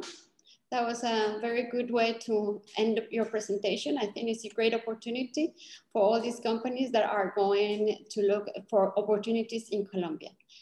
On the 2nd of March, we will have a webinar only about Colombia and the opportunities there. We will move on into Chile. I'm saying that I would like to invite Ambassador, His Excellency Ignacio Concha, Ambassador of Chile to Singapore. Ambassador Ignacio Concha is a political scientist and graduated from the Diplomatic Academy of Chile, Andrés Bello, and Diplomatic School of Spain, and received the High Management Diploma for Counselors of the Chilean Foreign Service given by the Católica Universidad de Chile. Abroad, he has served in the embassies of Chile in Spain, Venezuela, Argentina, Costa Rica, and Guatemala, as well in the General Consulates of Mendoza and New York. He also worked in the Chilean mission to the United Nations in New York, and he was Consul General in Australia, Sweden, and China. In the Ministry of Foreign Affairs, he had worked at the European and North American and the Caribbean directorates. He also served the directorates of multilateral policy and special policy, and was the deputy director for the consular policy and director for consular service. Ambassador, thank you very much and welcome.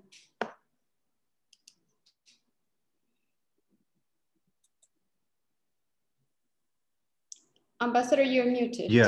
Now Perfect, we can hear you good. Yes. Thank you, Angela, for your kind words. Good morning, everyone. It is a great pleasure to participate in this webinar about doing e-business in Latin America for Singapore tech companies.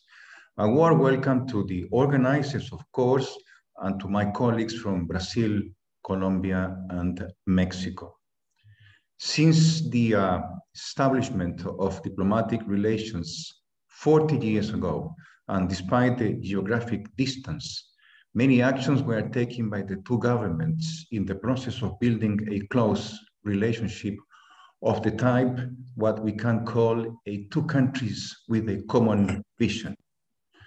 Thanks to their geopolitical position in the Pacific Ocean, Chile and Singapore have established themselves as a gateway countries in their respective regions.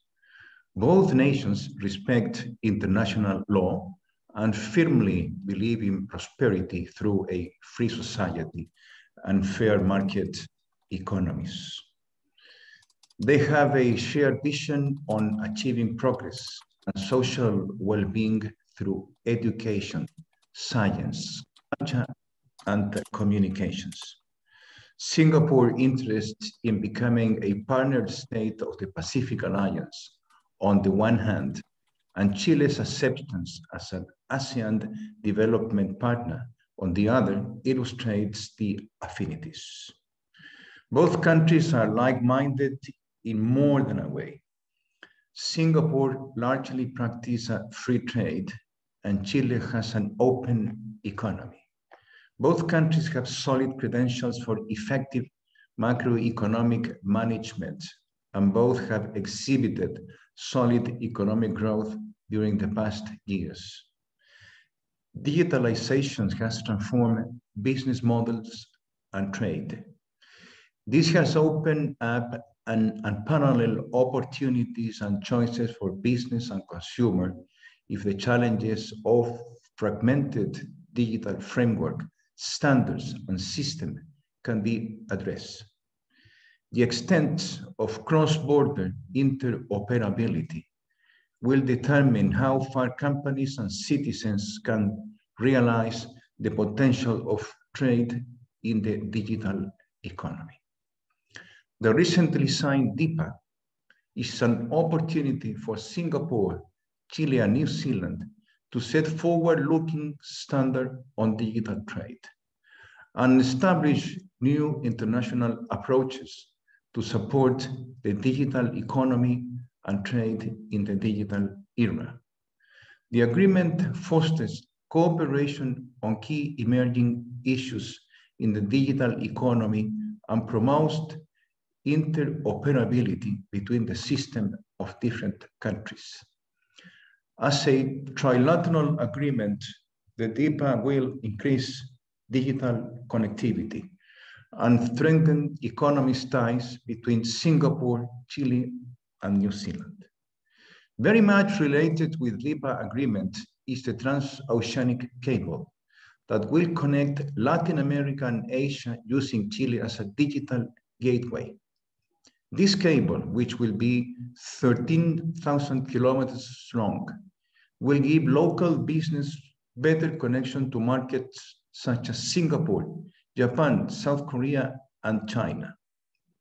It is an infrastructure and telecommunications mega project that will push forward the necessary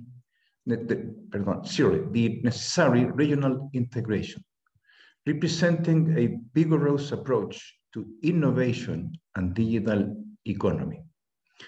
Said digital integration will make the region more attractive for the emplacement of cutting-edge enterprises and will allow for participating in the creation of the jobs of the future.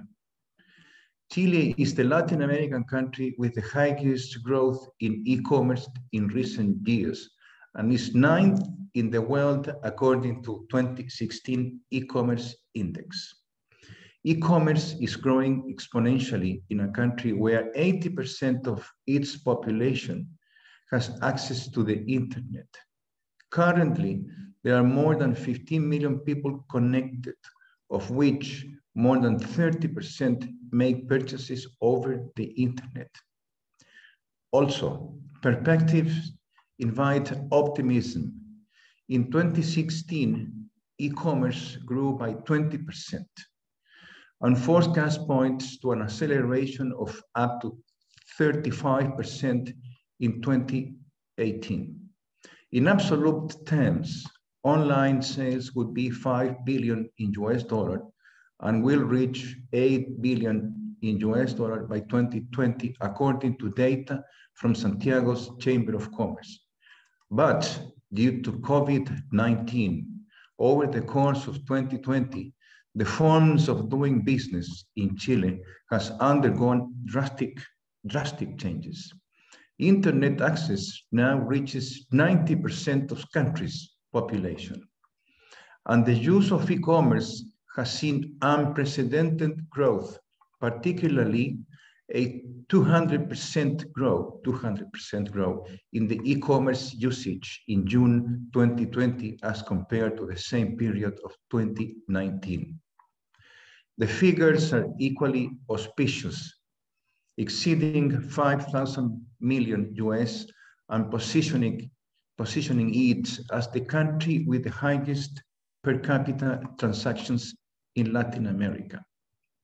So far, e-commerce represents 1.4% of the country's GDP, reflecting its important growth over the past 5 years. Compared with the rest of the region, Chile ranked 3rd of purchases made online only after Argentina and Brazil. Also, to foster e-commerce growth, the Santiago Chamber of Commerce holds an annual e-commerce day, to which they recently added an e-commerce startup competition. Additionally, the official trade promotion office, ProChile, has launched an exclusive e-commerce marketplace called Chile B2B, which aims to facilitate the search and developments of business opportunities between importers and the many goods and services offered by domestic companies. Currently, this platform reaches over 1,000 importers in 100 countries, giving them easy access to over 2,000 goods and services from Chile. With a population of only 19 million, the country is host to many of the multi-Latinas companies, consumers of tech solutions. This is mainly because it has made it easy for international tech companies to enter the market with the provision of visas that attract foreign tech talents and hosting startups in the Startup Chile program, offering equity-free grants. A way of recapping my presentation, it is clear that my country presents challenges and opportunities for increased trade that Singaporean companies are capable of capitalizing for the following reasons. High level of diplomatic relations which promote cooperation.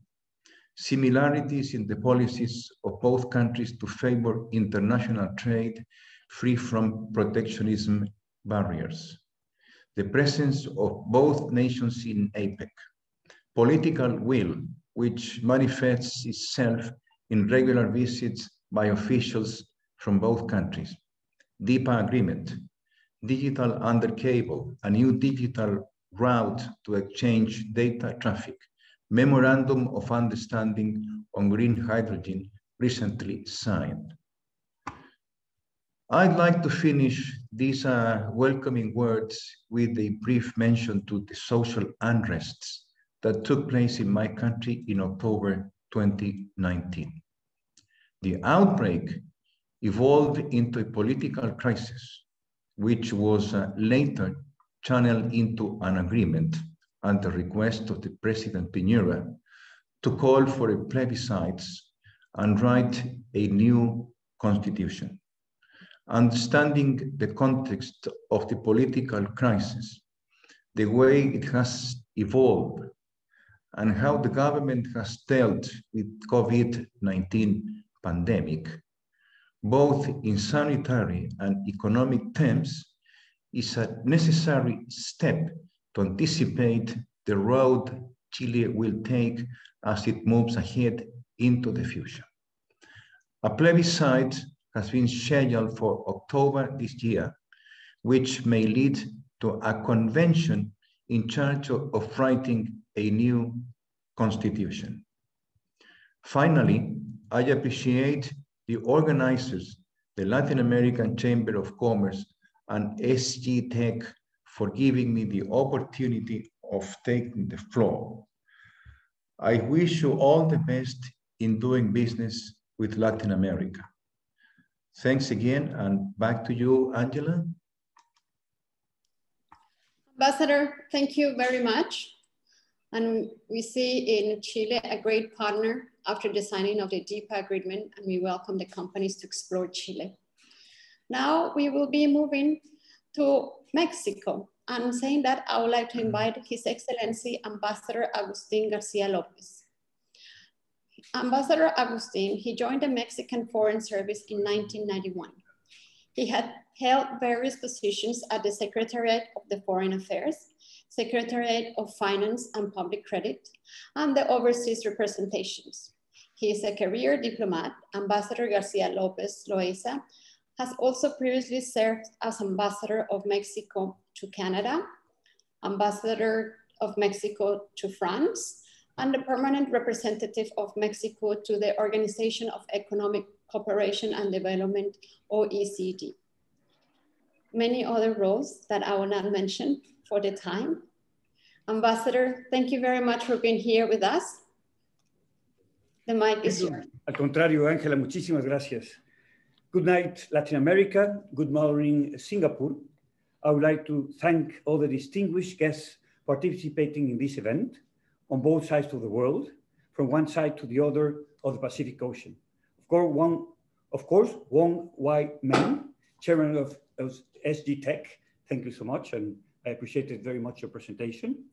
Sanken Kui, CEO Crimson Logic, Pablo Lizana, Honorary President of the LatAmCham, Ángela Torres Misma, Director of the LatAmCham, Her Excellency Eugenia Barthelmess, Embajadora de Brasil aquí en Singapur, His Excellency Ignacio Concha, que acabamos de escuchar, al igual que His Excellency Manuel Solano, embajadores de Chile y de Colombia, así como Juan Pablo Espinosa, Chief Economist de Colombia, Juan Lago, Managing Director del Banco Security, y Samuel Vázquez, economista principal de BBVA, así como mis amigos Benjamín Lai y Francisco Río de Enterprise Singapore. First of all, I will tell you that it is quite amazing to be now in the new economy and in the post-COVID world, because of the fact that we are doing something which is quite particular, quite amazing, which is that we are now in a trade mission, which is a virtual trade mission of e-economy, and we're doing it together. So I think that this is a very visionary and fantastic initiative. Thank you, Pablo. Thank you, Ángela. Thank you, SGTech, ESG, COMSE, for making this possible. I am proud to share with you the excellent state of the Mexico-Singapore economic bilateral relationship and the willingness of both countries to engage in the global arena of trade and investment, especially during these challenging times for the world's health system and the new paradigms to boost world economic growth.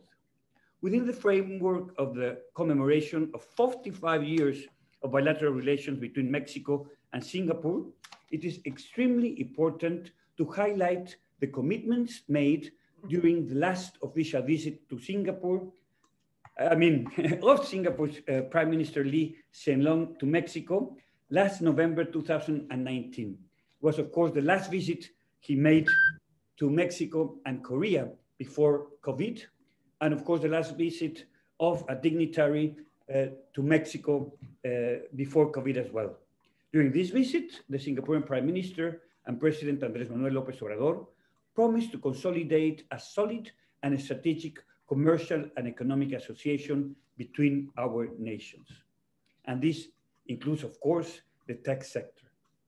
The dependence of all companies on telecommunications and technology is a tendency that we have experienced for decades. But on the dawn of the COVID-19 pandemic last year, it has accelerated. And this is the case, of course, in Singapore. We have taken leaps forward that would take us 10 or 15 years otherwise, in areas such as remote work and online collaboration, the digitalization of banking, e-commerce, the use of big data, artificial intelligence, and the Internet of Things, to name some trends. That has been propelled by what is going on here in this pandemic world. Humanity in general, and companies in particular, will consume more technology in the future than ever before, with all the good and bad that this implies, including, of course, cybersecurity and privacy risks. For companies that have resources or access to credit, the crisis opens the possibility to respond to these needs, to acquire technology that will impact their future growth. Today, more than ever, the need for robust research and development areas to stay competitive is becoming clear. The current crisis opens the possibility of investing in places and companies that have innovative technology, but may not have the financial capacity to maintain themselves independent.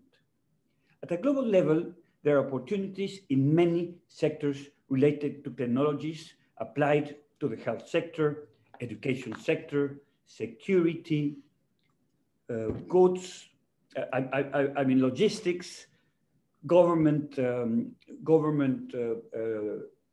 services, and among many, many others. Technologies applied to entertainment, mobile and home, and remote work, as well as cybersecurity and artificial intelligence applied to big data. In Mexico, due to the special conditions of our economy, there are great opportunities in technologies applied to banking and access to financial services, such as electronic payment systems, microfinance, and other innovative fintech schemes. Mexico's information technology outsourcing industry has been growing at an annual rate of 10 to 15%, amounting roughly to $46 billion in exports. And according to the report presented by the consulting and research firm Gartner, Mexico is now considered the third largest exporter of information technology services worldwide, behind India and the Philippines. Mexico is also developing IT clusters throughout the country to offer IT software development, call centers, high-tech manufacture, and engineering services to domestic users, as well as to countries in North America, Latin America, and Europe. The country is following the global trend towards a service-centric IT industry, where most technologies are offered under a service contract or lease. There is a growing interest in software as a service, SaaS, infrastructure as a service, IaaS, and platforms as a service, PaaS. That is why now the Asian market and the Asian link is the future, and it is, the way to go forward. Other factors to make Mexico attractive to long-standing industries like automotive and electronics create synergies for the IT industry in Mexico. These are advantages such as the proximity to the United States, it's being one of the 3 countries which represent the North American Free Trade Agreement and, of course, the North American market, and the more competitive cost of labor. But these industries, perhaps more than others, are poised to take advantage of the growth pool of high-skilled engineers that are pouring out of Mexico's universities.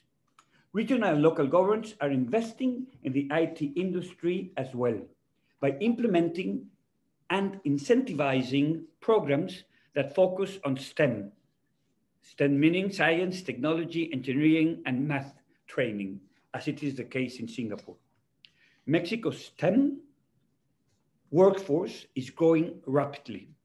Mexican universities graduate over 110,000 engineers each year, more like countries like Germany, which represents over 20% of all Mexican graduates. The depth of this talent pool has started to draw significant investments from major tech corporations and venture capitals to Mexico. For example, now the city of Guadalajara in Jalisco state is being called the Silicon Valley of Latin America. For over 50 years, Mexico has been a manufacturing center for companies from around the world. The reasons for this are wide-ranging and include access to an abundant, young, educated labor pool, competitive costs for utilities, leases, and support services, a growing and stable supply chain, a savings of up to 30% in labor cost over comparable US salaries, a strong pro-business environment, strategic placement of manufacturing facilities with direct access to North America, of course, within the new NAFTA and the CTPP, and of course, access to South America, Europe, as well as Pacific Rim. One of the strongest IP and trademark protections in the world, with agreements in force with over 40 nations. Efficient, cost-effective transportation options with numerous international seaports, airports, and commercial border crossings. Infrastructure cost similar or less than it does in the US, as well, of course, as tax agreements throughout the world. Mexico is a market that is fit for innovation solutions. In 2019, the country had 80 million internet users, representing 70% of the population of the age of 6 and reflecting a growth rate of 4.3% over 2018. Efforts to improve market competition resulted in a 43% drop in prices for wireless. Mexico mirrors global trends towards mobility. 92% of internet users connect through a smartphone, and there are currently 107 million active smartphones in the country. IFT estimates that 9 out of 10 cellular phones users own a smartphone. Increased connectivity has spurred the growth of Mexico's emerging digital economy. According to market intelligence firm International Data Corporation, IDC, cloud storage is expected to grow 37% by 2020, while software as a service is expected to grow 32%. And infrastructure as a service is projected to surpass on-premise infrastructure by 2021. According to the latest available data, 44% of Mexican business use public or private clouds, and 32% expect to adopt cloud computing within the next year. The Mexican e-commerce market was worth $12 billion at the end of 2018. The Mexican government is in the process of defining internet-related policies and regulations on such issues such as privacy, net neutrality, server localization, and intellectual property. Practices such as zero rating are commonplace, and there are currently no safe harbors regarding intermediary liability. The Mexican government's policies addressing the COVID-19 pandemic designated the IT sector as an essential industry that could continue operating during quarantine. Several US suppliers of IT solutions for telework and remote communications offered free licenses to the Mexican public sector during this period. The main opportunities for IT solutions, products and services are in sectors intensifying the use of IT, including, of course, manufacturing, transportation, security, energy, retail, education, health, and financial services. Improved competition in IT and telecommunications will drive demand for core, network, and other infrastructure solutions.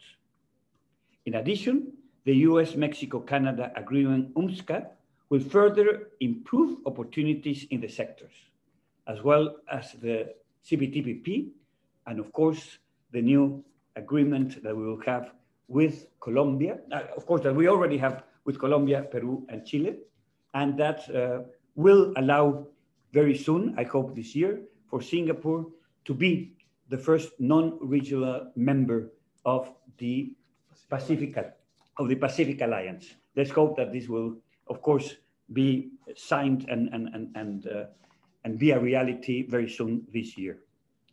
When NAFTA was negotiated, the digital revolution was in its infancy. The UMSCA, that means the new NAFTA, has a new chapter on digital trade, and it contains the strongest commitments of any international agreement, together with the CPTPP, to provide a firm foundation for the expansion of trade and investment in innovative products and services in North America. So there is an enormous opportunity to connect between Asia and Latin America, between Singapore and Latin America, and of course, Mexico, and Brazil, Chile, Colombia, and the rest of the Latin American countries. So in that sense, we welcome you. We welcome this fantastic initiative. And I give the floor, of course, to our friend Samuel Vázquez, who is the principal economist of BBVA in Mexico. Muchísimas gracias. Buenas tardes, buenos días. Hasta luego.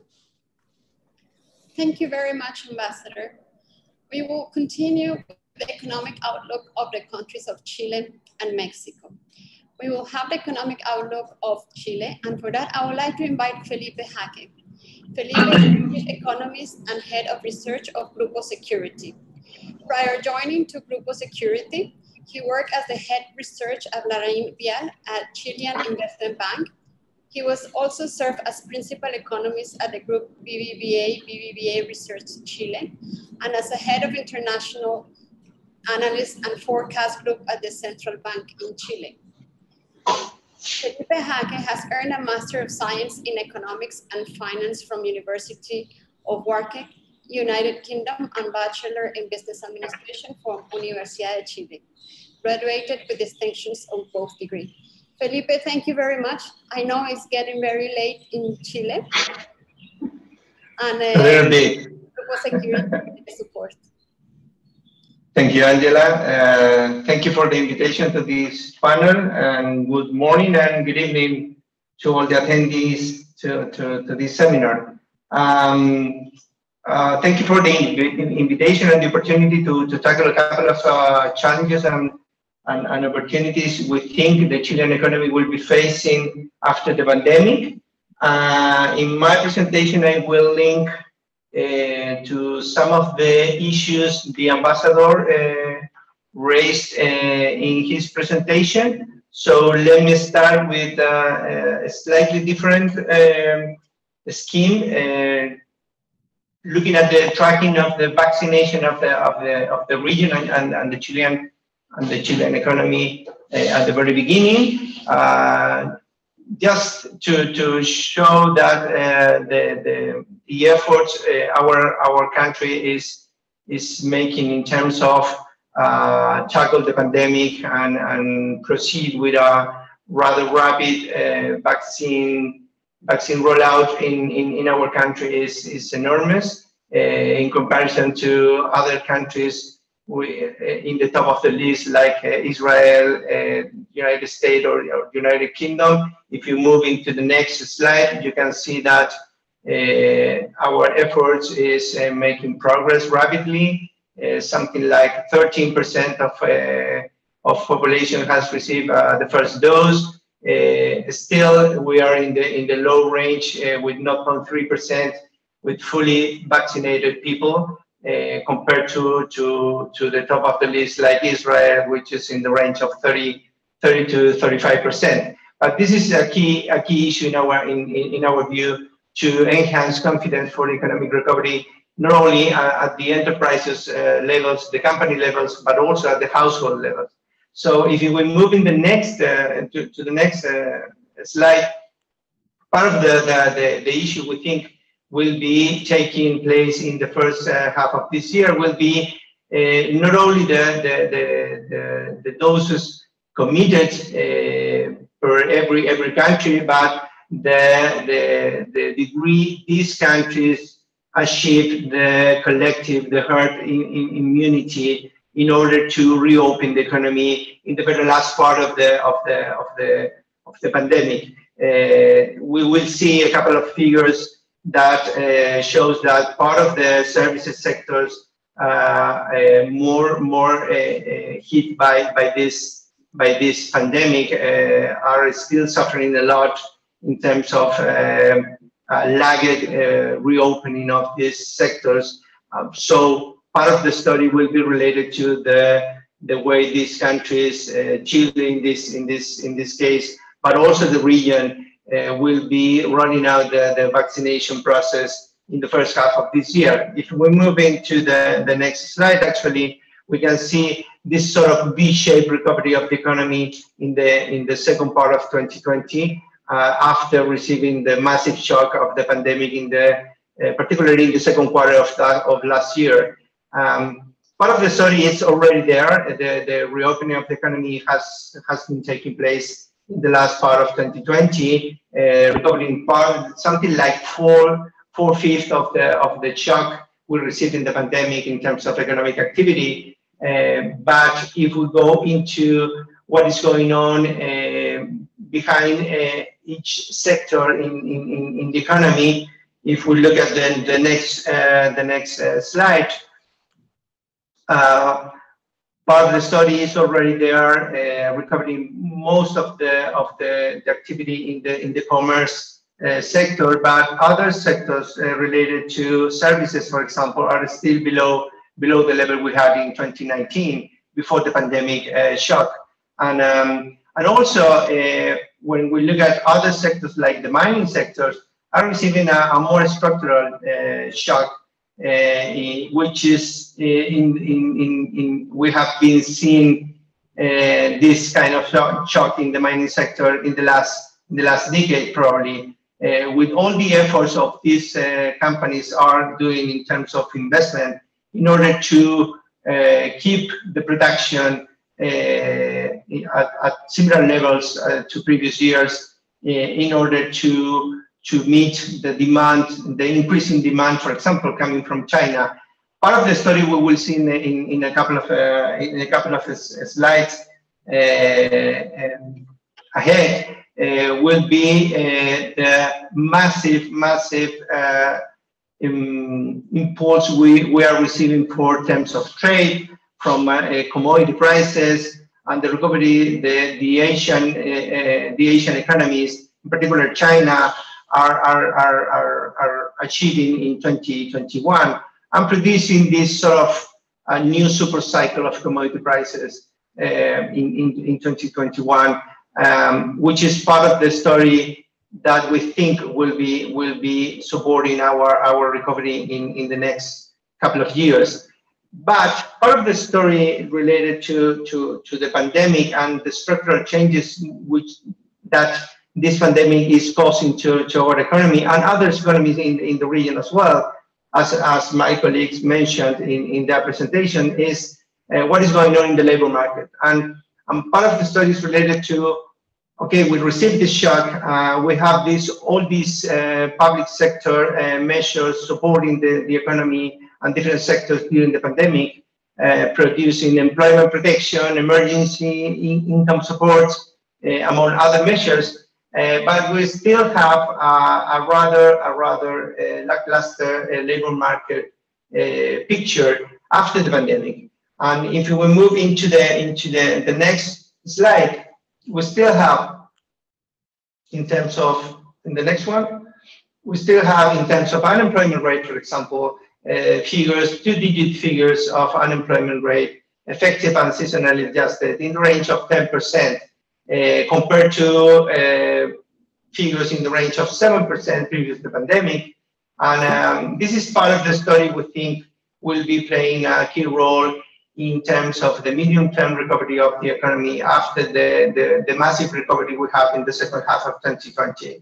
And with the reopening of the economy after the lockdowns we have in the second quarter of last year. But if you look at the jobs category, wage employment versus self-employment, this is part of the story we think will be taking place in the coming years. As my colleague from Colombia mentioned, part of the story in this economy is the informality in this sector.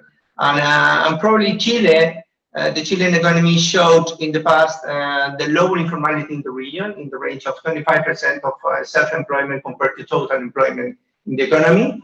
But after the pandemic, probably we will see figures in the range of 30% or even higher to 30% in self-employment compared to total employment. So part of the story is how the economy will adjust after the pandemic to create jobs, to absorb this labor force that will be re-entering the labor market after the pandemic in 2021. So part of the story is how the labor market will absorb these labor dynamics in the medium term. Are we facing a structural change? Are we facing a sort of self-employment boom after the pandemic? And we think that this could be related to the automation, the digital economy, the digital revolution. All these countries are receiving from global trends in the last, particularly in the last year, I think. If we move into the next slide. Part of the response, the fiscal sector and also the central bank through its monetary policy was preventing commercial loans and also housing loans from declining massively in 2020. This counter-cyclical policy allows most of the private sector to support to face the pandemic in 2020 in a more better way, in a more better manner in compared to other crises we have suffered in the last decades. But obviously the consumer sector received the entire shock, basically because of the behavior of the labor market we saw in the last slide.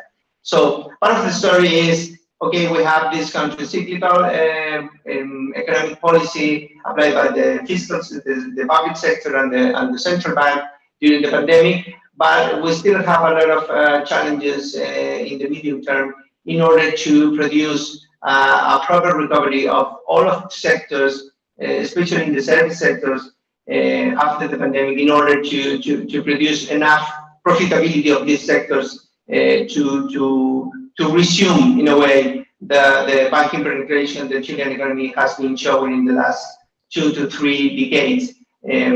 As to mention, the banking penetration in our economy is in the range of 90% to 95% of GDP. So in order to continue developing these sectors, in order to continue developing the economy, we think this is pretty important to tackle this issue related to how the companies will be facing the next step, the after pandemic step, in order to create conditions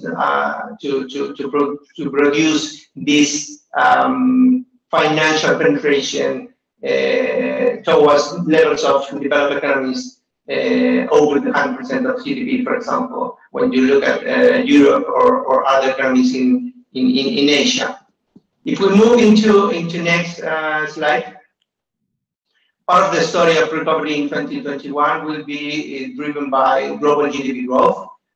Probably this projection, this forecast made in late 2020 are behind the curve in a way when we compare to the optimism the economy, the global economy is showing currently at the very beginning of this year.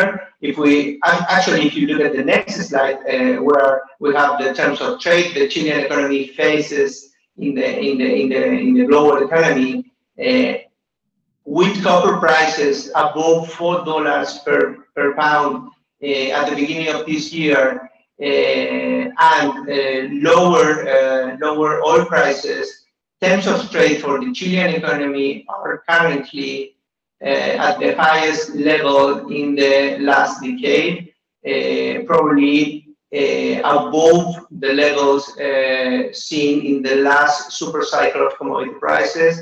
So part of the story of the Chilean economy in 21-22, and probably the region, will be tied to these extremely favorable terms of trade, extremely favorable external conditions our economies will be facing.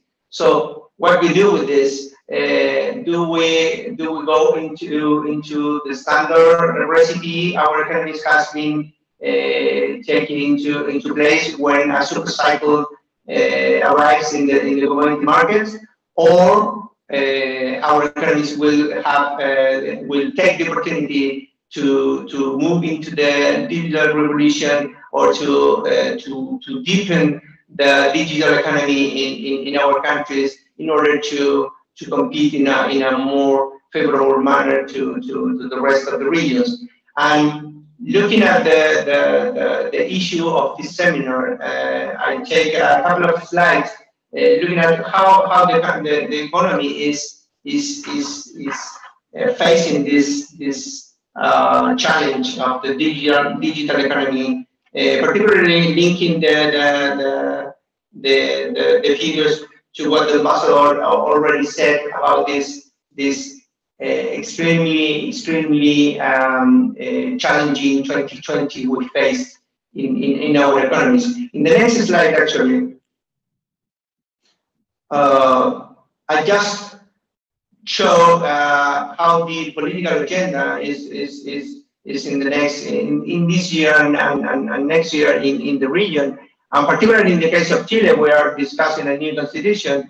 Probably this is a great opportunity to tackle part of the challenges the country will be facing in the next couple of decades. So if we move into the next slide, next one, please. No, the other one. Next one. Oh. No, the number 14, please. There. Pre-pandemic surveys showed local companies have relevant gaps to close in IT communication access and development. Here we have, for example, broadband internet. Ambassador already mentioned, Chile, in the case of Chile, is in the range of 90%. So most of the population of the country has access to internet. When we look at the website availability for large enterprises and the SMEs, small and medium enterprises compared to OECD average, here we have a relevant gap, in particular in small and medium enterprises, in order to use these channels to tackle part of the challenges these companies will be facing in the near term, in the long term as well, compared to, for example, average to OECD countries and large enterprises in Chile as well. And when you look at, for example, how these companies are using online purchases, online sales, or shopping carts, or booking online, we still have a massive road to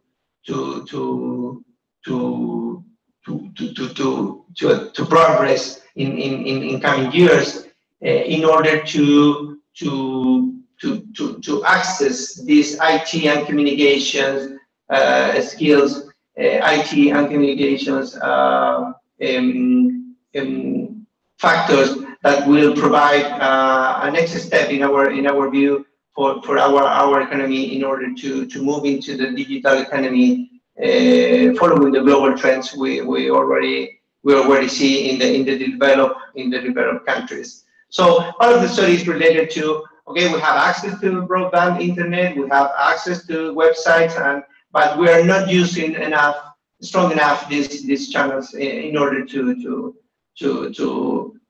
take all the benefits these channels provide for the companies. And the next two slides are showing the part of the story the pandemic produced in our economy. In the right up chart, digital payments, total payments in commerce jumped massively in the first half of 2020 because of the pandemic. So we have the opportunity, we have the challenge, but we have the opportunity, and we have produced some results during 2020 in order to get benefits from digital economy just in a matter of months.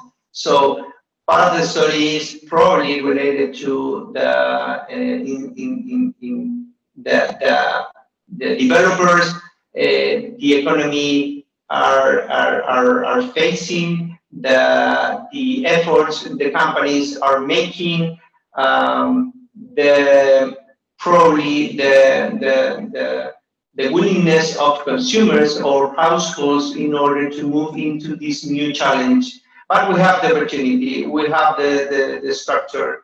Figures of 2020 have shown that the economy is able to tackle this kind of challenges. And if you move into the last slide, this is related to the 5G bid that the government released last week, where 5G bands were auctioned for 450 million after only 7 months of the beginning of the process. 3 companies went into the auction, and this is the opportunity to increase mobile data consumption importantly in the next years. This is the opportunity to deploy 5G technology to 90% of the country. And again, if you have the incentives, the proper incentives for households and companies to use these channels, to use these technologies, we think that the pandemic has shown us that the Chilean economy has the ability to use these opportunities to move into the next step, the digital economy, automation, and all these big data, for example, uses that will boost, in our view, the opportunities the Chilean economy recover a rather rapid GDP growth, not only in 2021 after the pandemic and after the massive decline we have in 2020, but also in the long run, taking all the benefits of these new technologies. And this is the opportunity, in our view, our retail sector, our banking sector, our services related to education, health, and other sectors. I think will be the main important issue for our economy in the medium or long term. Let me stop there to move into the next presentation. Thank you, Angela. Felipe, thank you very much for this presentation, and good evening to you in Chile. We will move on the economic outlook of Mexico, and I would like to invite Samuel Vasquez. He is the principal economist at BBVA Research Mexico, and a great thank you to BBVA, who has been a constant supporting partner of the Latin American Chamber of Commerce with its presence in Latin America and also here in Singapore. Samuel leads the team which analyzed Mexican economy from a regional and sectoral view. The main team's goal is to identify opportunities and threats to forecast performance. He studied at Tec Monterrey and has a master's at El Colegio de Mexico. Samuel has worked also in the public sector in the Mexican Antitrust Agency and the financial regulator. Samuel, welcome. The mic is yours. Thank you all. Hello to everyone. Well, I expect not to take a lot of time. First, as you already know, there are structural issues about the Mexican economy. It is the 12th in terms of the GDP, the 4th in foreign direct investment, and also the 11th in international trade. Mexico has more, 13 trade agreements with more than 50 countries, and is the 6th automotive producer in the world and the 5th exporter. This is one of the major exports here in Mexico. Nevertheless, I will focus on the conjecture, how is Mexico facing the current crisis, and what is our expectation here in BBVA. Well, now in Mexico, as well as the rest of the world, economic performance depends on the pandemic behavior. In this sense, vaccine rollout is one major issue. Mexico, as you can see, is at the end of this distribution. As a result, we have estimated our forecast from 3.7 to 3.2 for 2021, and from 3.2 to 3.8 for 2022. Here in this chart, we show you the base of our forecast, big data from our points of sales. Let us know in real time the consumption performance in the whole country. This index is at the left of your screen. As you can see in the chart at the middle of the slide, this in advance indicator has a very accurate fit if we compare it with the official figures. In other words, it predicts very well official data. On the other hand, industrial activities goes better since the second half of 2020. As you can see in the right side of your screen. The main reason is improvement of the American economy. You probably know that North American economies are very integrated as a result of the free trade agreements.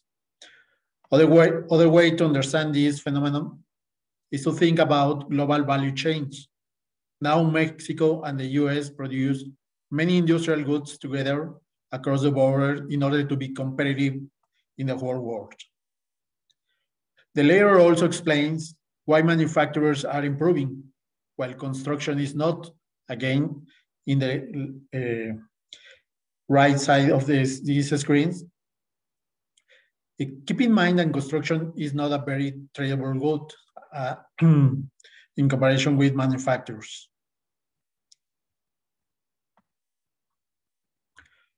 Well, international trade figures back the last comments. Here you can see how non-oil exports are increasing at the left side of the screen. Most of these exports are manufacturers. At the middle of your screen, the chart shows us how the high correlation among US manufacturers' orders and non-oil Mexican exports. As I already said, this is explained by the industrial integration in both countries. The most known example is probably the large automotive industry. And let me stress this. This shows that the industrial sector and the export sector is already in the recovery path here in Mexico. By contrast, investment is decreasing, as you can see in these charts. By now, investment is almost 50% below the level we saw just before the pandemic started. And that level was lower than the one in 2018.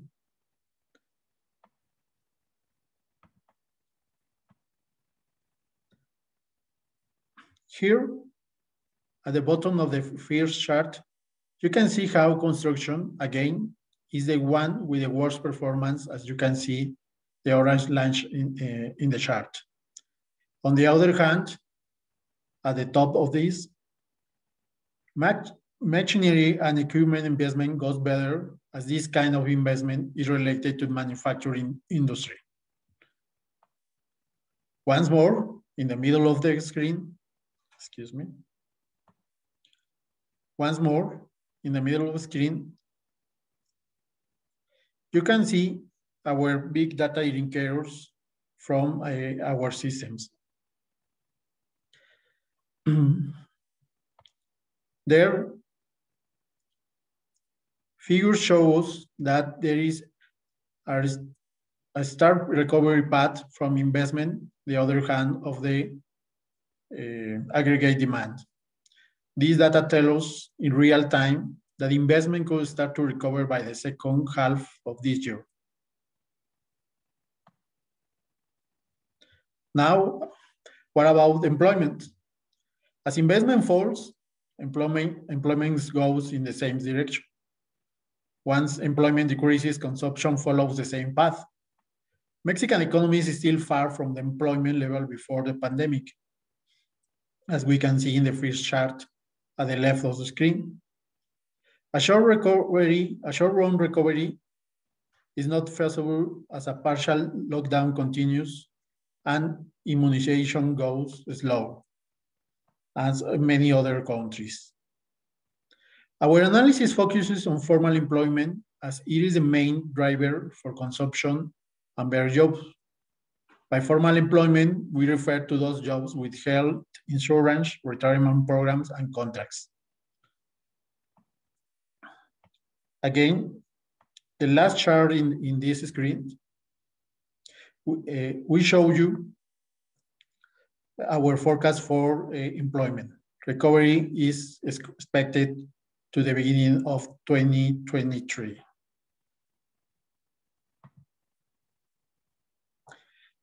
Well, as a result, we expect Mexican economy to grow 3.5% in a year-over-year comparison. Lockdown and slow vaccine rollout made us to revise downwards. But we forecast a better 2022. We estimate a growth of 3.8%. The main driver for the Mexican economy will be the international trade. In this way, we think there is still opportunities for foreign direct investment in manufacturers and service to be traded internationally. The other hand, the monetary policy, we estimate an exchange rate to appreciate slightly and rate keep low as inflation is under control and Fed holds rates down too. Well, in international markets, we think the Mexican peso will be more attractive than the rest of emerging markets currencies for investors.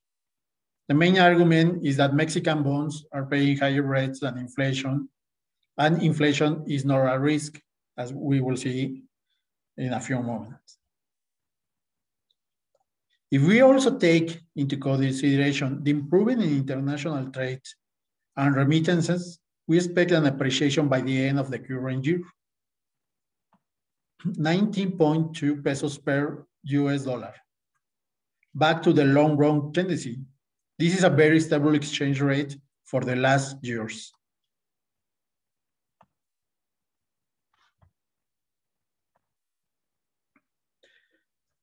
What about inflation? By now, the pressure on prices for consumer inflation comes from fuel, energy in our view. In the following quarter, non-core inflation will peak. The main driver of this inflation increase will be fresh food prices, while energy prices will down once winter ends. Despite we estimate a peak at the second quarter of the current year, we expect inflation to meet the central bank goal, which is between 3 and 4%. The main reason is demand weakness. As I already discussed, consumption is decreasing. So the lower consumption, the weaker demand, and prices have no pressure by the demand side of the market.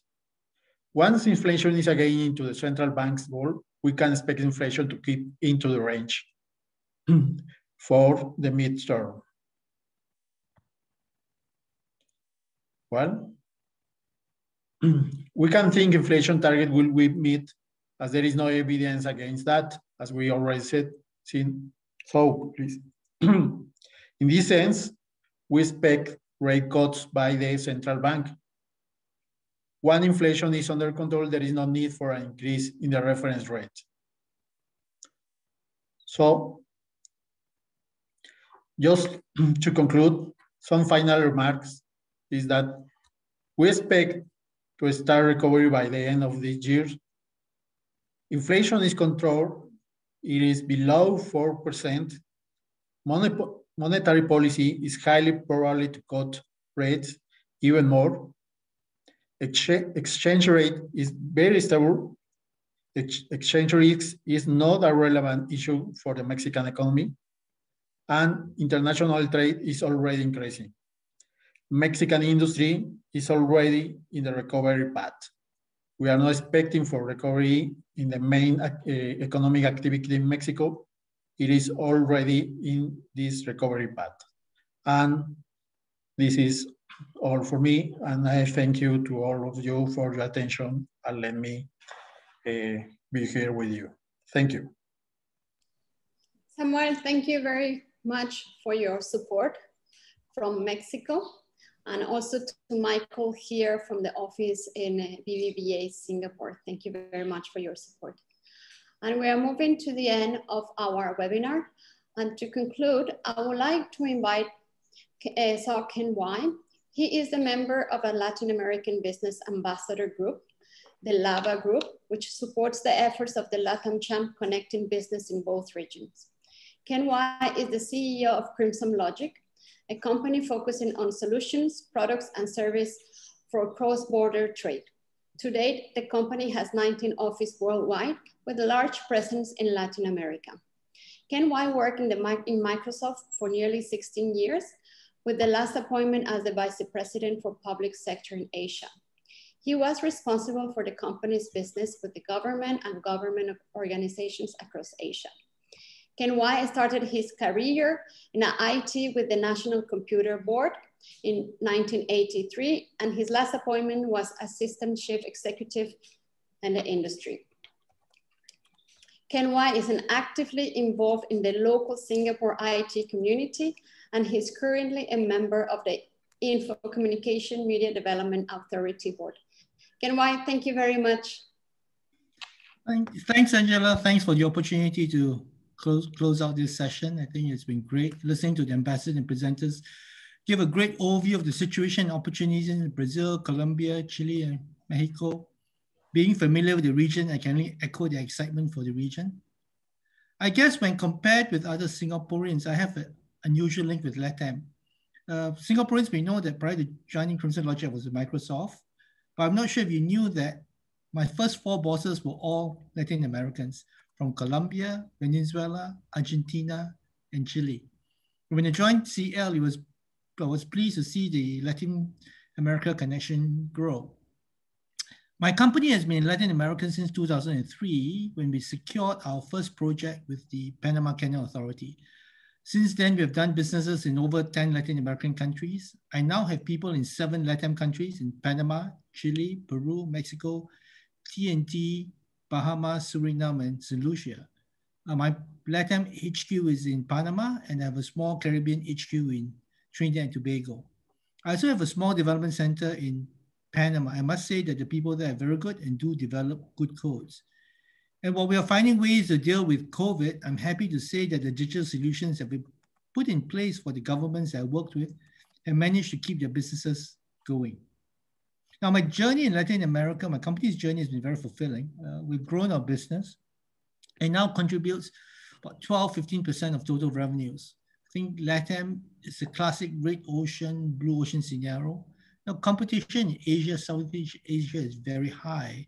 And it's always good to look at new markets where we can provide our solutions. I think Singaporeans need to look beyond their traditional hunting grounds, and Latin America is a great place to think about.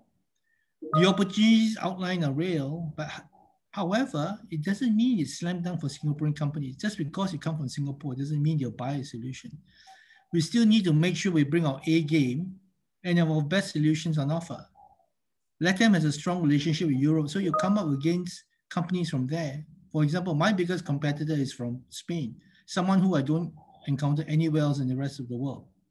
And companies which we work with, and I think for the Singaporean companies, we really need to think not just work alone, but work together to try and capture the opportunities holistically. I think as a Chilean ambassador, I mentioned the DIPA with Chile also holds tremendous opportunity for all of us. I would like to give a shout out to C, a company who's making a huge impact in Latin America. I'm not sure if all of you are aware, but C is now the largest company in Singapore by market cap, double the DBS Bank, which is number 2.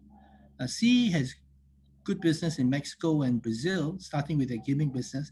And C is also now plans to expand Shopee in Brazil. So this is a good success story for us of how a local company can really make it big globally and also make it big in Latin America. For the Latin American participants in this call, I think there are 2 Singapore words I'd like to introduce you to.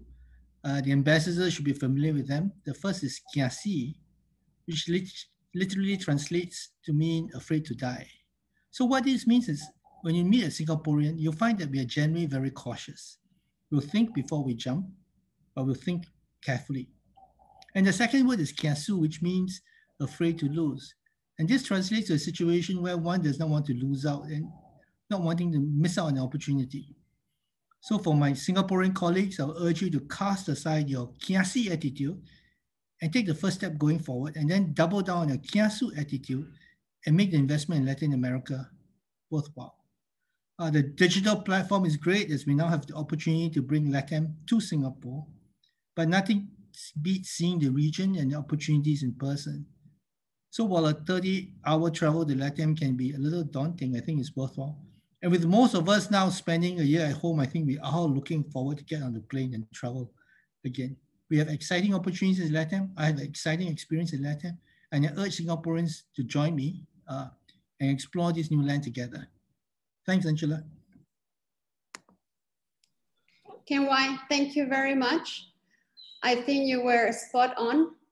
I think that we hope with all the support that we have in Latin American Chamber of Commerce with all our network, and also the great support that we have received from SGTech and Enterprise Singapore, we will make our best effort, not only to connect to the Singapore tech companies with companies in Latin America, but most important is to build the relations. So thank you for this trust. And we all wish you a very good weeks ahead. And we are heavily and intensively creating matchmaking meetings for all the participating companies.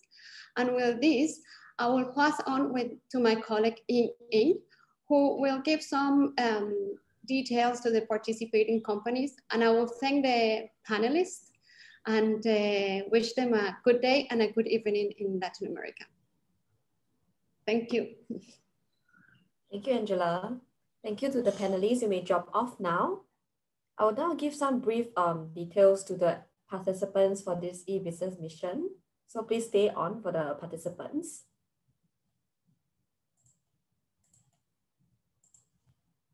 Okay, you have received my email for the Zoom links to all the weekly Tuesday webinars. All our webinars will be taking place in the morning on Tuesdays over the next 4 weeks, starting tomorrow. So we'll cover Brazil, Colombia, Chile, and Mexico. Each company can send up to 3 reps, and attendance is compulsory. Because we are getting the lead funding from Enterprise Singapore, we need to be accountable to the funds that we are using, the public funds that we are using for this e-business mission. For the business matching, we will be arranging one-to-one business matching for each participating company. So you would have received some calendar invites from us. We will be sending more as we have promised. So minimum 5 for each participating company. You may involve colleagues from your company who will be taking charge of that particular country. So for example, you have a different officer for Mexico, for Colombia, you may send different people to attend the meetings, but we seek your understanding to let us know if you are unable to attend the meeting at least 24 hours in advance so that we can plan together with our counterparts from the LatAm side. Yeah, this is especially important because of the time difference. So you can't just tell us 1 hour before the scheduled appointment that you can't make it, all right? Yeah, and we encourage all participants to make the follow-up meetings during the business matching itself. So please discuss with your partner when can the follow-up meeting be, or exchange contacts at least so that you will be able to keep in touch with your partners. Yeah. So as organizers for this business mission, both the Latin America Chamber of Commerce Singapore as well as SGTech, we will help to push the conversations along. So we will help to poke your partners in case they don't respond properly. But we will leave it to both parties, meaning the Singapore company and your partner, to discuss your commercial arrangements. Yeah, we will not be involved in any of this in-depth discussion, right? As part of the grant requirement, we will need all participating companies to share your outcomes with us, especially for leads arising from the business mission directly. So if you are working with a partner that we have introduced you to, please let us know.